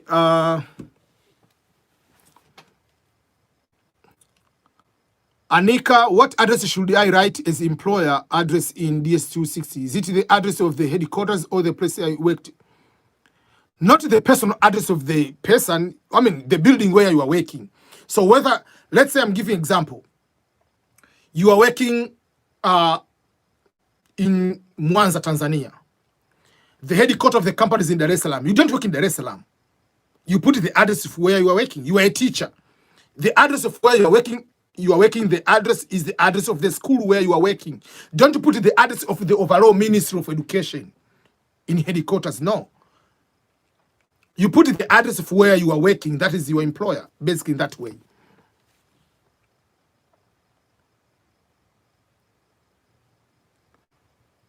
Ben Limco say, if I elected my question, I filled in my passport or all the passport according to this issue. Your issue is, if at the beginning of filling the DV lottery, my passport, which should expire the 60 years. Okay, let me understand your question because now I get confused. The time you applied the DV lottery, the passport was valid.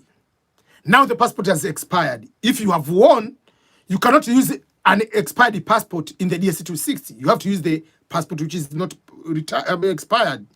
But if your passport is going to expire maybe next year, I mean in December, you can still fill the form DS260 with the current passport because it hasn't been expired.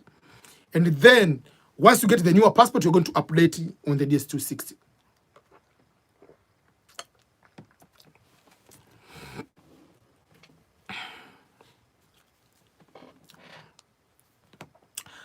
There is a question from Rievin Tirabnibagira. Which is safety state and the city for black people in us with high minimum wage but with low cost of living? First of all, I don't know how to explain to you. What is you are seeing on the TV is not the reality of what is going on in America. All states are safe. Let's start with that one. The states are safe, but there are certain cities or neighborhood, just like in any part of the country. If you are from Rwanda, in Kigali, yes, it's safe, but there are certain places in Kigali you cannot walk during the night yourself. If you are in Nairobi, you cannot walk certain streets during the night. So those places, they don't care whether you're black or white. There are certain kind of crimes going on in those areas. So that's number one. But there are certain places with high crime rate. Places with high crime rate are the places which are predominant with black people. If you go to Chicago, that is number one area with the highest crime rate. Last weekend, there was shooting. Person went crazy. I don't know what happened. Shoot 100 people, killed like there is 3-year-old person, a 3-year-old boy, and then there are teenagers. The media don't respond because the person who did that is a black person over black people. But if it will be a white person, it will be all over the news. So the news sometimes is going to show one-sided part when a black person has been having a problem with a white person. But if a black person is having a problem with a black person, it's not in part of the news.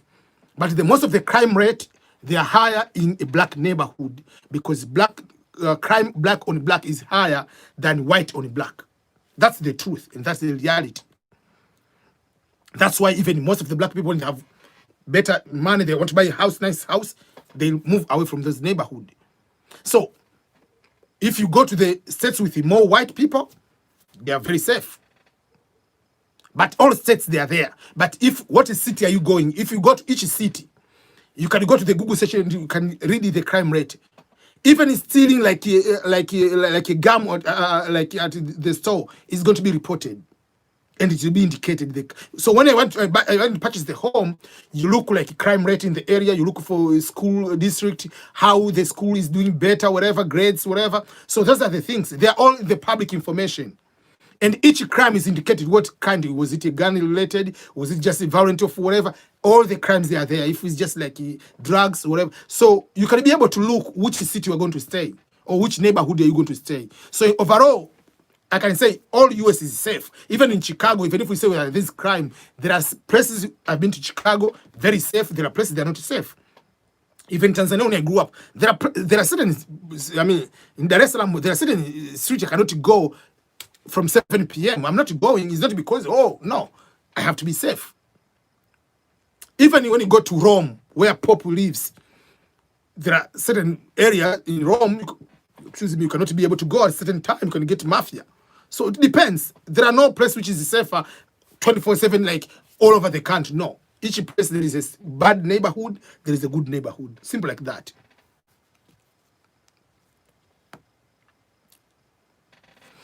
One question. Sorry, one thing.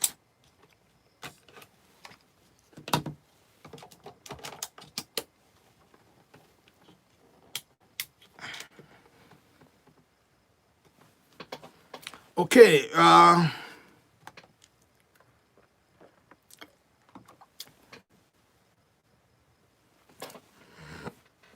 let me go to another question. Okay, I'm about to finish. Now it is 2:49, 2:50 here, which I've been here for at least almost 2 hours. So I have 10 minutes to finish any question someone has. In case I don't finish,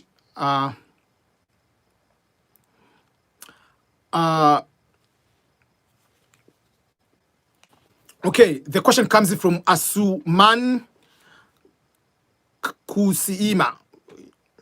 Do you have any idea on how long it takes for KCC to send an email requesting for the required documents of the applicants after submitting DS-260? Thank you. It takes a long time. First of all, it depends on your case number. For instance, your case number is 50,000. Let's say there was no this suspension. Every situation is equal, is normal. There was no suspension. Everything was normal. Your case number is 50,000. You fill the form in June, you submitted in June. They're not going to request your documents in July. Obviously, there are some people who are supposed to do the interview in October 1st. People who are supposed to do interview in November. Those will be the number one people priority to be asked to send the documents. So obviously, it will pass a couple months to be asked to submit those documents. When you submit those documents, a month later or 2 months later, you'll be be given the interview date. So just assume that way. Just to put it in a very simple perspective, it will depend on your case number. But you cannot submit the document, as they say, in June. You get send us the documents in before even the DV 2021. It hasn't started. Your case number is very far away. Why should they waste their time to do that or to request the documents? And then they start processing those documents, or they save them for a longer time, while they can just deal with the people with the lower case numbers who have completed their DS260 at the moment. So that's why we say we don't need to rush to fill the form DS260, but don't be too late. So those are things I want to share with you.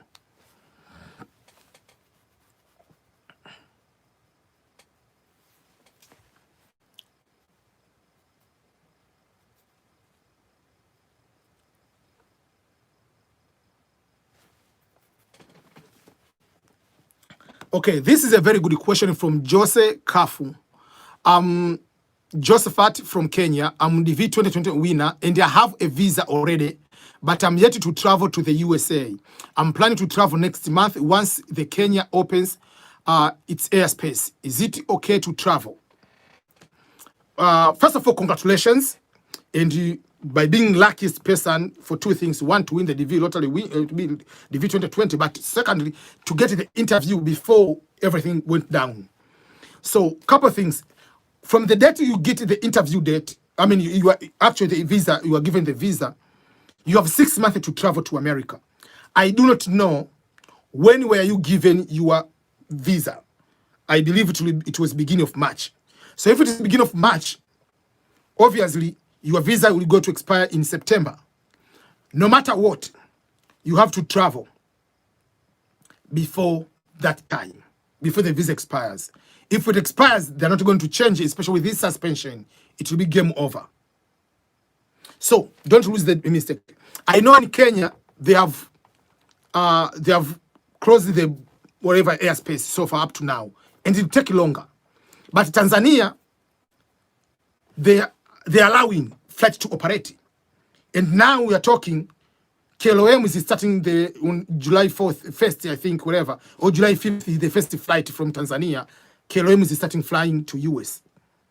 There are other flights from Tanzania. They are going to US or going to Europe or going to Middle East. So my advice will be, if the time goes and you is delayed to open, you can fly from your country or you take a bus, whatever, go to Ethiopia, use the Ethiopian airline, or go to Tanzania and fly from Tanzania, come to US.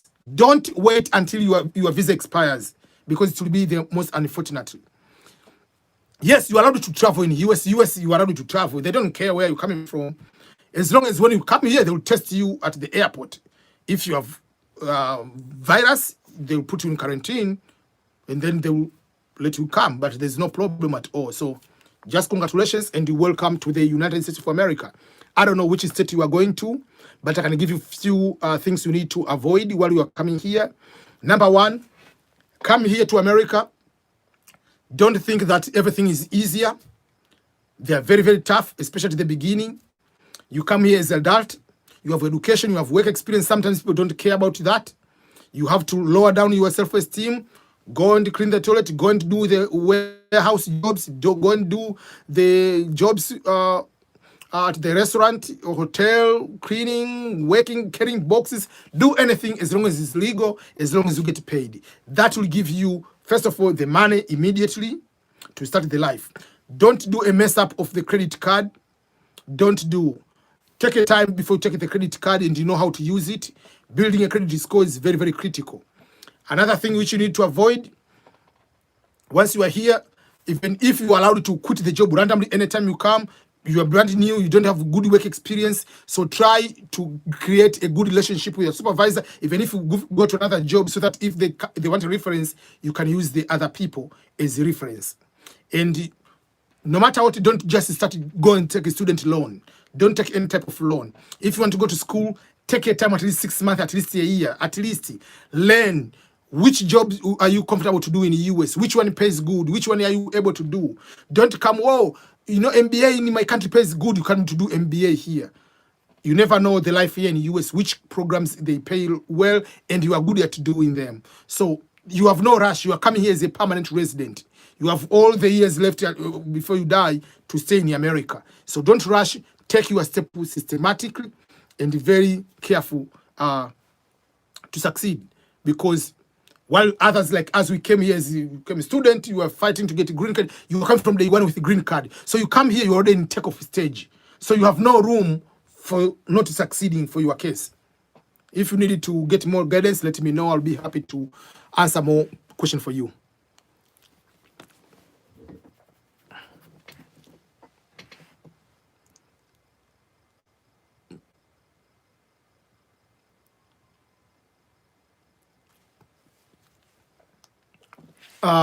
The question comes from Omar Reg.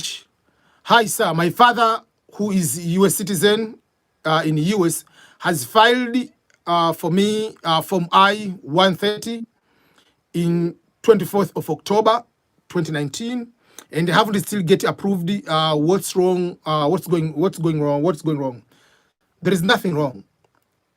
When you apply, someone is filing for you. It takes time. Even if you are in US, you married a US citizen, once you file the form, it takes 6 months to a year to get a green card, to be approved and everything. And don't forget that there was pandemic happening. People are working from home. The timeline changed. So if you have been following the USCIS, whatever, the budgeting has been, I mean, then they have enough good budget. So there are so many things going on. Embassies are not processing things. So it's not something you just hope like it's just overnight. No. Even if you are in the US, it takes time. The average is someone getting quicker green card is 6 months. That is the average quicker time.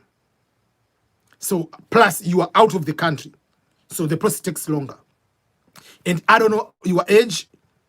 If you are under the age of 21, it's quicker. If you're above 21, it's taking longer than normal. So the other thing, just wait. The good thing is the green card by family petitioning or sponsorship is not affected by this. It's not affected by the travel suspension. It's not a suspension of the green card lottery doesn't affect the green card by family based. So you are good to go. Just keep waiting. Don't do bad things. Don't do drugs. Don't do crime, so that you can be able to process. So your father will be able to succeed and finish everything, and you can be able to come.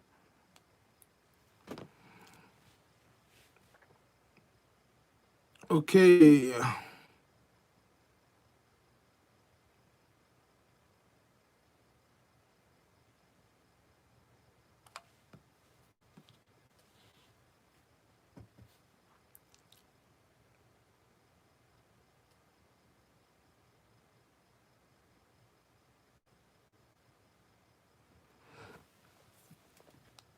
Okay, the question comes from Frank Seymour. Good morning, sir. I'm 2021 DV lottery winner, and my interview is supposed to be in November. Obviously, you are supposed to you are assuming because of the case number. So let's clear, because you don't have the official, you don't have the interview date yet. But because of the case number, you are supposed to have that one. You are married with 7 kids, and a businessman in my country, and they have about $500,000 US dollar invested in real estate. So I don't know if I'll be given a visa for me and my family, and I have a 1-year business visa already since December 5th. So number one question, is your visa for you alone or you and your family? That's number one. Because if you have the business visa for you alone, it doesn't help much if you say you come here and then you do adjustment of status. It doesn't help you. What about your wife and what about your kids? You cannot go to the US embassy. Oh, I'm going to ask for the visa for the rest of my children because I will be going to do the adjustment of status. But again, even if you come with your children to do adjustment of status, your visa is going to expire. I mean, I don't know for how long is your visa you have, because you are given December 5th. So is your visa 1 year visa or it was 6-month visa? Is your visa going to be available, valid until the year 2021, maybe June next year? I don't know. So no matter what, your visa, your interview, if it was supposed to be in November instead of October, that means your interview will be in February instead of January. So there is no problem. The only thing you need for you is to keep waiting for the interview. That's the only thing you can be able to do. That will be my advice. There's nothing you can be able to do at the moment. If you want, you can travel to US to visit, just to visit and do your business wherever, and then you go back as normal. Because until December 5, still will be on the suspension. Suspension of the immigration goes until the December 31st. And if you come here and you say you do adjustment of status, while you are doing adjustment of status, you must be legal in the US. So if your visa is going to expire, you'll be in so much trouble, because they cannot give green card lottery winner to give the permanent residence for someone who is already out of status in the US. So don't take a risk of coming here while your visa is going to expire, while you are waiting for the visa, because you will be illegal. And that guarantee you're not going to be given the visa. So make sure that you can come to visit because you have the visa, but wait until you say your visa is going to expire December 5th, 2020. So if your visa is going to expire December 20 this time, you cannot process, even if you do adjustment of status, and is your visa with your entire family or you alone. That is another thing, because December 5th, you will be still on the travel suspension, immigration suspension. So just wait until February will be your interview, because your interview is supposed to be in November. Your case number is a small number. That means by February, you'll be having on your interview. I think I've been able to answer your question. Okay, now it is the 3:03. Temede, yes, DV 2021 wizard still fill the form. You can fill the form now and submit. There is no problem. Okay.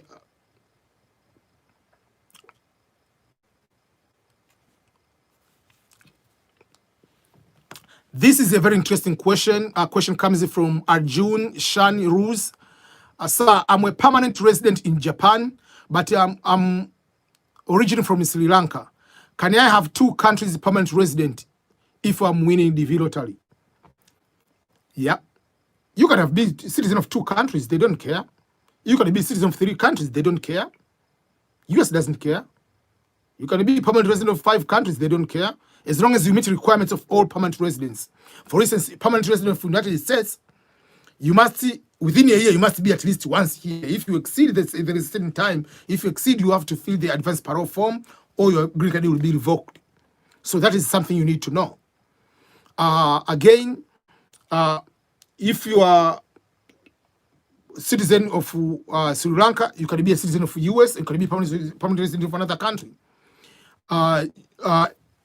The guy from Tesla, the one Mosky, Eli, whatever, Elon, whatever Mosky, the guy who has Tesla, the owner, the millionaire, billionaire. He has 3 citizenship. His mother is from South Africa, so he has South African citizenship. He's a US citizen. He's a Canadian citizen because he's one of the Spaniards from Canada. So he has 3 citizenship. US doesn't care. But your country, if they say you cannot be permanent resident of 2 countries, that is a certain whatever. For instance, like US doesn't care if you are a citizen of 2 or 3 countries. They don't care. But for Tanzania, for instance, I'm originally from Tanzania.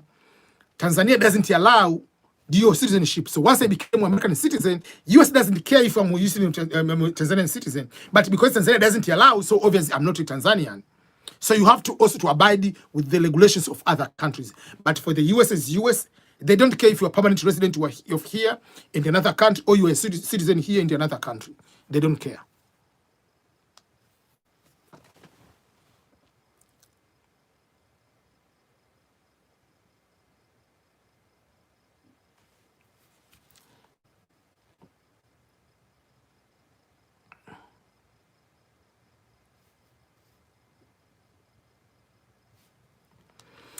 Okay, this question, I want to answer this question very, very careful with regard to passport. For the people who applied the DV 2021 and the people who are going to apply the future DV, because this is going to happen and you'll be in trouble in future. They might let you go, but this will be able to cost you a lot of trouble for people who don't have passport. And what happens? So this question comes from back inside view. On my first entry, I did not submit passport information because I haven't any passport at the time, and I just mark on the third option that says unable to obtain passport. But now I have a passport. So what should I do on my DS-260 form? Should I fill with the passport information? So in order to make it this one, I'm going to find the DV lottery instruction. And this one, I'm going to answer this one so that you can understand what does that mean, these kind of instructions. When you apply for the DV lottery, you must put the passport information. There are some people who don't have passport. And those people, because they don't have passport, basically are not supposed to apply. But people applied without the passport. What they did, they went to put the information. I was not able to obtain the passport. Why is that is wrong? It's wrong because there are requirements in order to put that mark you don't have passport. So for back inside view, on your question, you said don't have the passport, but it happened you won. Now you have the passport. Obviously, you will go ahead and fill the form with your passport, DS-260. There is no problem. You'll be able to do that. But if they deny you the visa, it will be because of this one. So you have to be careful. And that's why I made a video during the DV lottery application that if you don't have a passport, find a way to apply for what we call emergency passport or temporary passport. The temporary passport is just a piece of paper. They give you it's just like a piece of paper. It has a passport number. It's just to travel to neighboring country. Without doing that, it will come to cost you. Why is it going to cost you? Let me read you about the passport information. If you go to the DV lottery instructions, and I can put this link on here. You need to know the instruction. Instruction number 7. Instruction number 7 says, this is new for DV 2021, obviously DV 2021 and beyond. The passport number, country of insurance, and expiration date for the principal entrance valid an expired passport, international passport, must be put there. The requirement applies to the principal applicant only, not the dependents. You must enter the valid international travel information. So there are people who don't have the passport. If you don't have the passport, you must have one of the three requirements. One, you are unable to obtain the passport because you are coming from a communist country. First of all, they say you are coming from, you are a national of a communist-controlled country and you are unable to obtain the passport from the government of the communist-controlled country. So the question is, what is your citizenship? You say you don't have the passport at the time you applied. Now you won, but what is your citizenship? If let's say you are in Kenya, Kenya is not a controlled, is not a communist country. Which countries in Africa? Which countries in Africa are communist? If you're in Asia, which countries apart from China and the other few countries? So you must be from communist country, or you are stateless. And not being a refugee doesn't mean you are stateless. There are people who are stateless, like people from Palestine. So there are people you must know you qualify to be a stateless, or you must be the beneficiary of the individual waiver approved by the Secretary of Homeland Security or the Secretary of State. So if you didn't have all those kind of things, basically you lied in the application. You are not a stateless, you are not from the communist country, and you don't have the approval waiver letter from the Secretary of Homeland Security or the Secretary of State. So basically, you did something wrong to apply and say you don't have the passport. If you don't have the passport, you don't apply, unless otherwise you meet those requirements. So because you have won, you can go ahead and put your current passport, which you have on the application. But this has to be a lesson for the future people applying. Apply, get the passport now. You don't have the passport, find even the emergency passport. Because failure to have the passport and you say you are unable to find the passport and you're not from the communist country, you don't have the waiver, you are not a stateless. Basically, you're supposed to be denied the visa despite of winning. That's how it is. So the passport requirement is the must, very important thing for the DV lottery winners.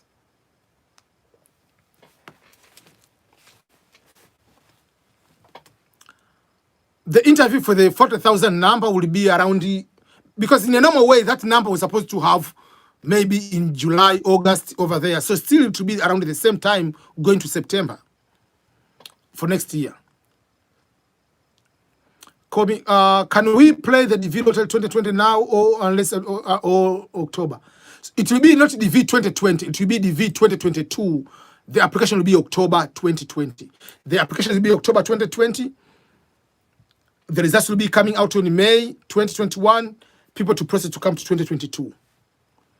I'm sure I'm done with the questionnaire. There are very few questions I haven't been able to answer those one. The case number above 52,000 will be interviewed. Yes, will be interviewed. There will be no problem. For the people, okay, Joseph Kafu, you say your interview, your visa is going to expire on July 28. My advice will be, don't wait too long, my friend. If you are traveling, don't go beyond July 15th because you'll be in so much trouble if anything happens and you cannot be able to travel. Try your best. Find a different way to travel before that one. If you are waiting for the last day, for instance, it's supposed to expire on July 28. It means July 28, you must be in the US at the airport. If you will travel from Kenya July 28, you'll be arriving here July 29, you cannot be allowed to enter in the US because your visa has expired already. Okay, so I'm done with the questions. Okay, the question...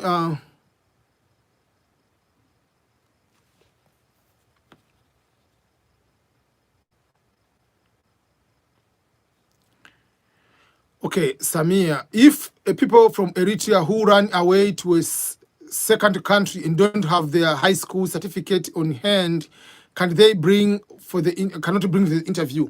You have to have any document to have,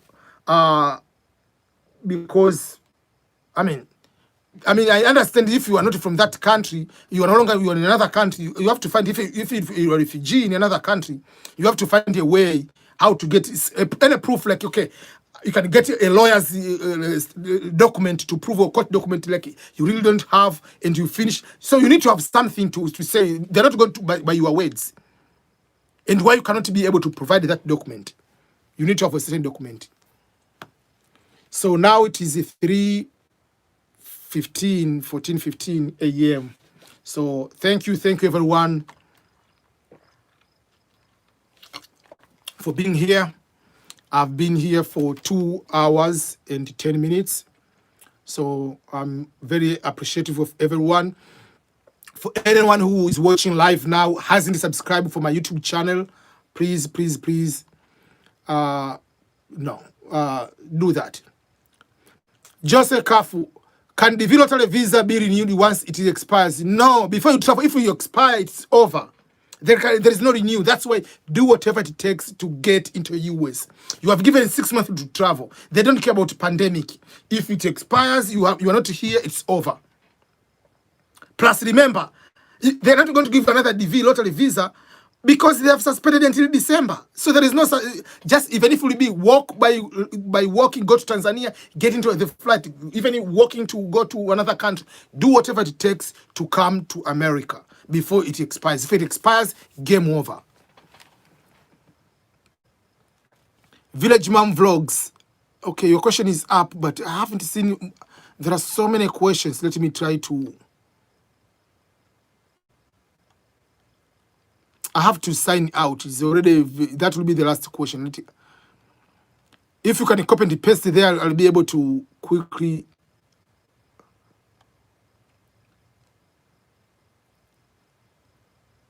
Okay, Village Mom Vlogs, I don't see your question.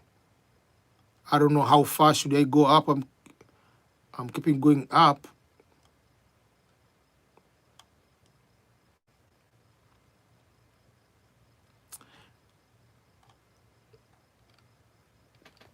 I'm looking for that question. I don't see it. Quick way.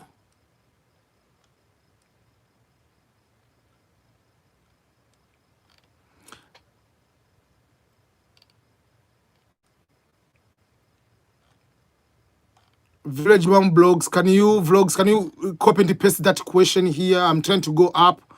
I don't see, there are over 1,000 whatever questions here. I don't see your question.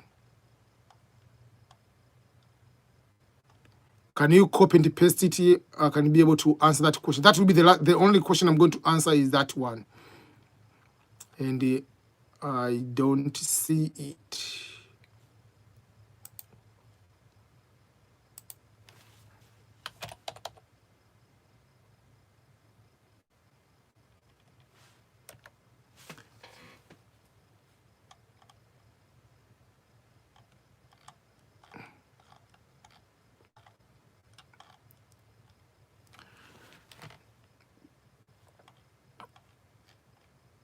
What is your question? Can you copy and paste it here?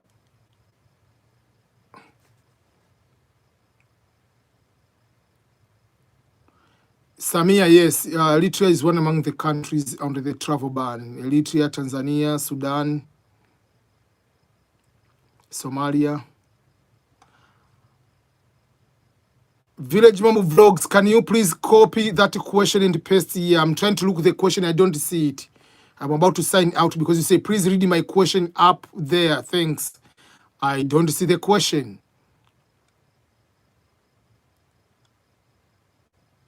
If you can copy that question and post it here, I'm trying to go up. I don't see the question. There are so many questions.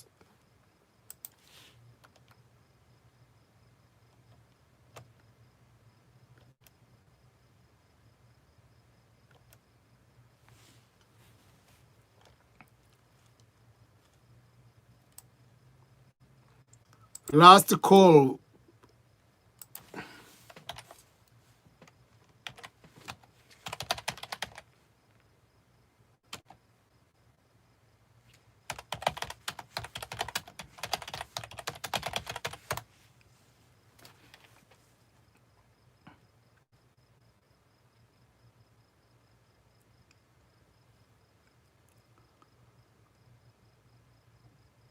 There is no a UDV lottery winner for 2021. If yes, there is no problem. That is enough time to get your passport and everything. Okay. I think I can end here because I was just waiting for the question someone asked. And I...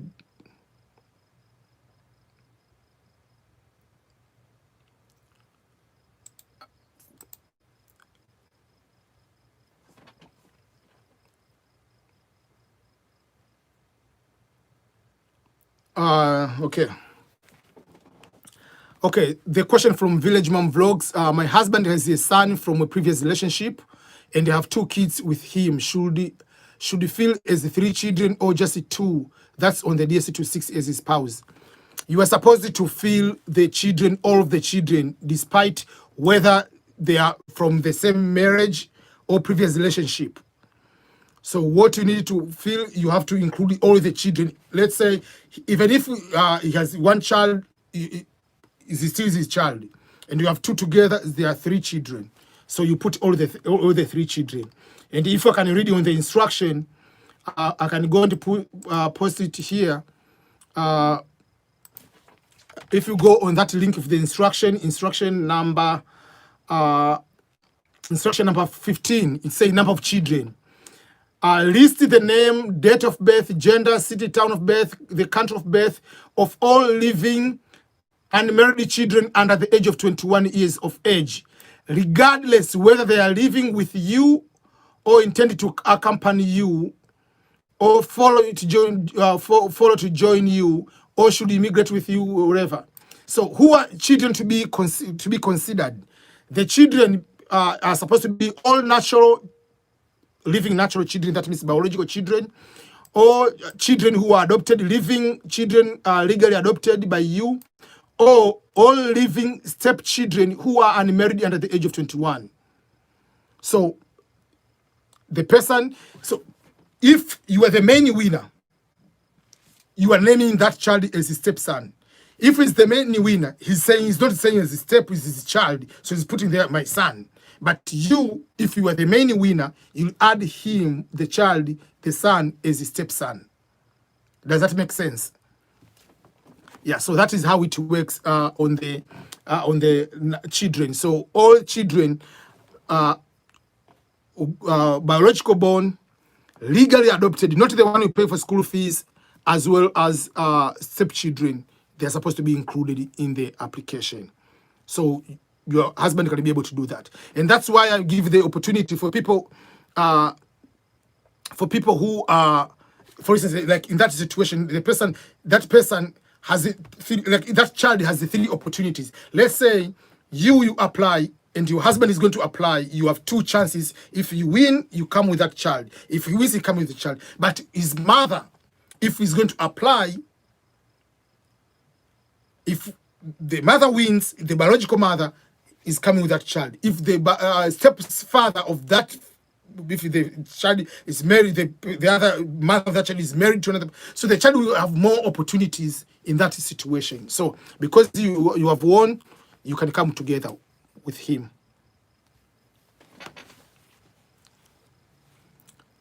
Will KCC still continue sending an email requesting supporting document before December or after? They will send it before, I believe so. They'll be able to send that one. Yeah.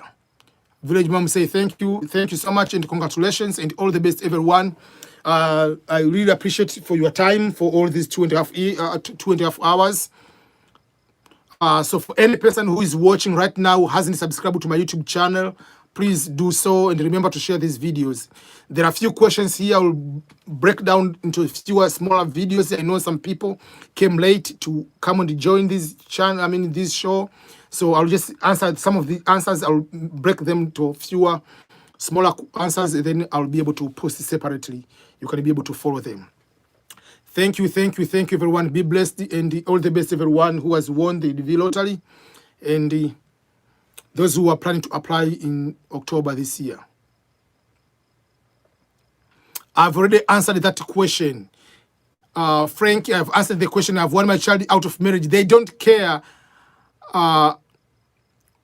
You have to include. The child is going to be included. Whether is out of the marriage, inside the marriage, they don't care. They're not coming to look for the priest here or the nuns here. They are looking for people. If it's your child, it's a biological child, it's a stepchild, as long as you, for instance, the child was born after the lottery, go and add that child. There is no problem. As long as you have a proof that is your child, there is no problem. But don't bring any child. You have to show a proof that is your child. When the birth certificate is you are the father. Otherwise, you have to do DNA test to prove that you are the father. So let me end up here, everyone. Thank you, everyone, and goodbye. Remember to subscribe. Anika, I've lived in many places. I know all my addresses and the year I lived here, but I'm not sure about the month Is that a big problem? Or if I put a wrong month, it's not a big problem. But as long as when you put the addresses, when you end up with this in June, the next July you're starting in another month. So you don't end in June and you put a gap, we start in October. No. It has to say June, I end up here, July on another. So it's not a big deal, but as long as it is continuing, there is no problem. Okay, goodbye everyone. Remember to subscribe if you haven't done that way. Slim Harry, no, I'm not giving my number at the moment because I gave the number and the people have been abusing my number, calling all the time. So now I don't give the number. And I decided the groups, like now I have a separate private number. I don't want to use it. Yeah, so at the moment, no. I'm planning to create a separate number which will be for specific people asking me for questions. But at the moment, it has been overwhelming to receive every day over 500 messages. Some people, they call, they do not know what is the time in the US, so they call any time. So I decided to reduce that one because otherwise you might be having a problem with the family. Why people calling all the time, like you're in the meetings, whatever. Yeah. I'm sure you understood. Remember to subscribe, everyone. Let me click it to end. I don't know how to end now. What's going on? I'm using different forms, so okay, so now this is a problem. Okay.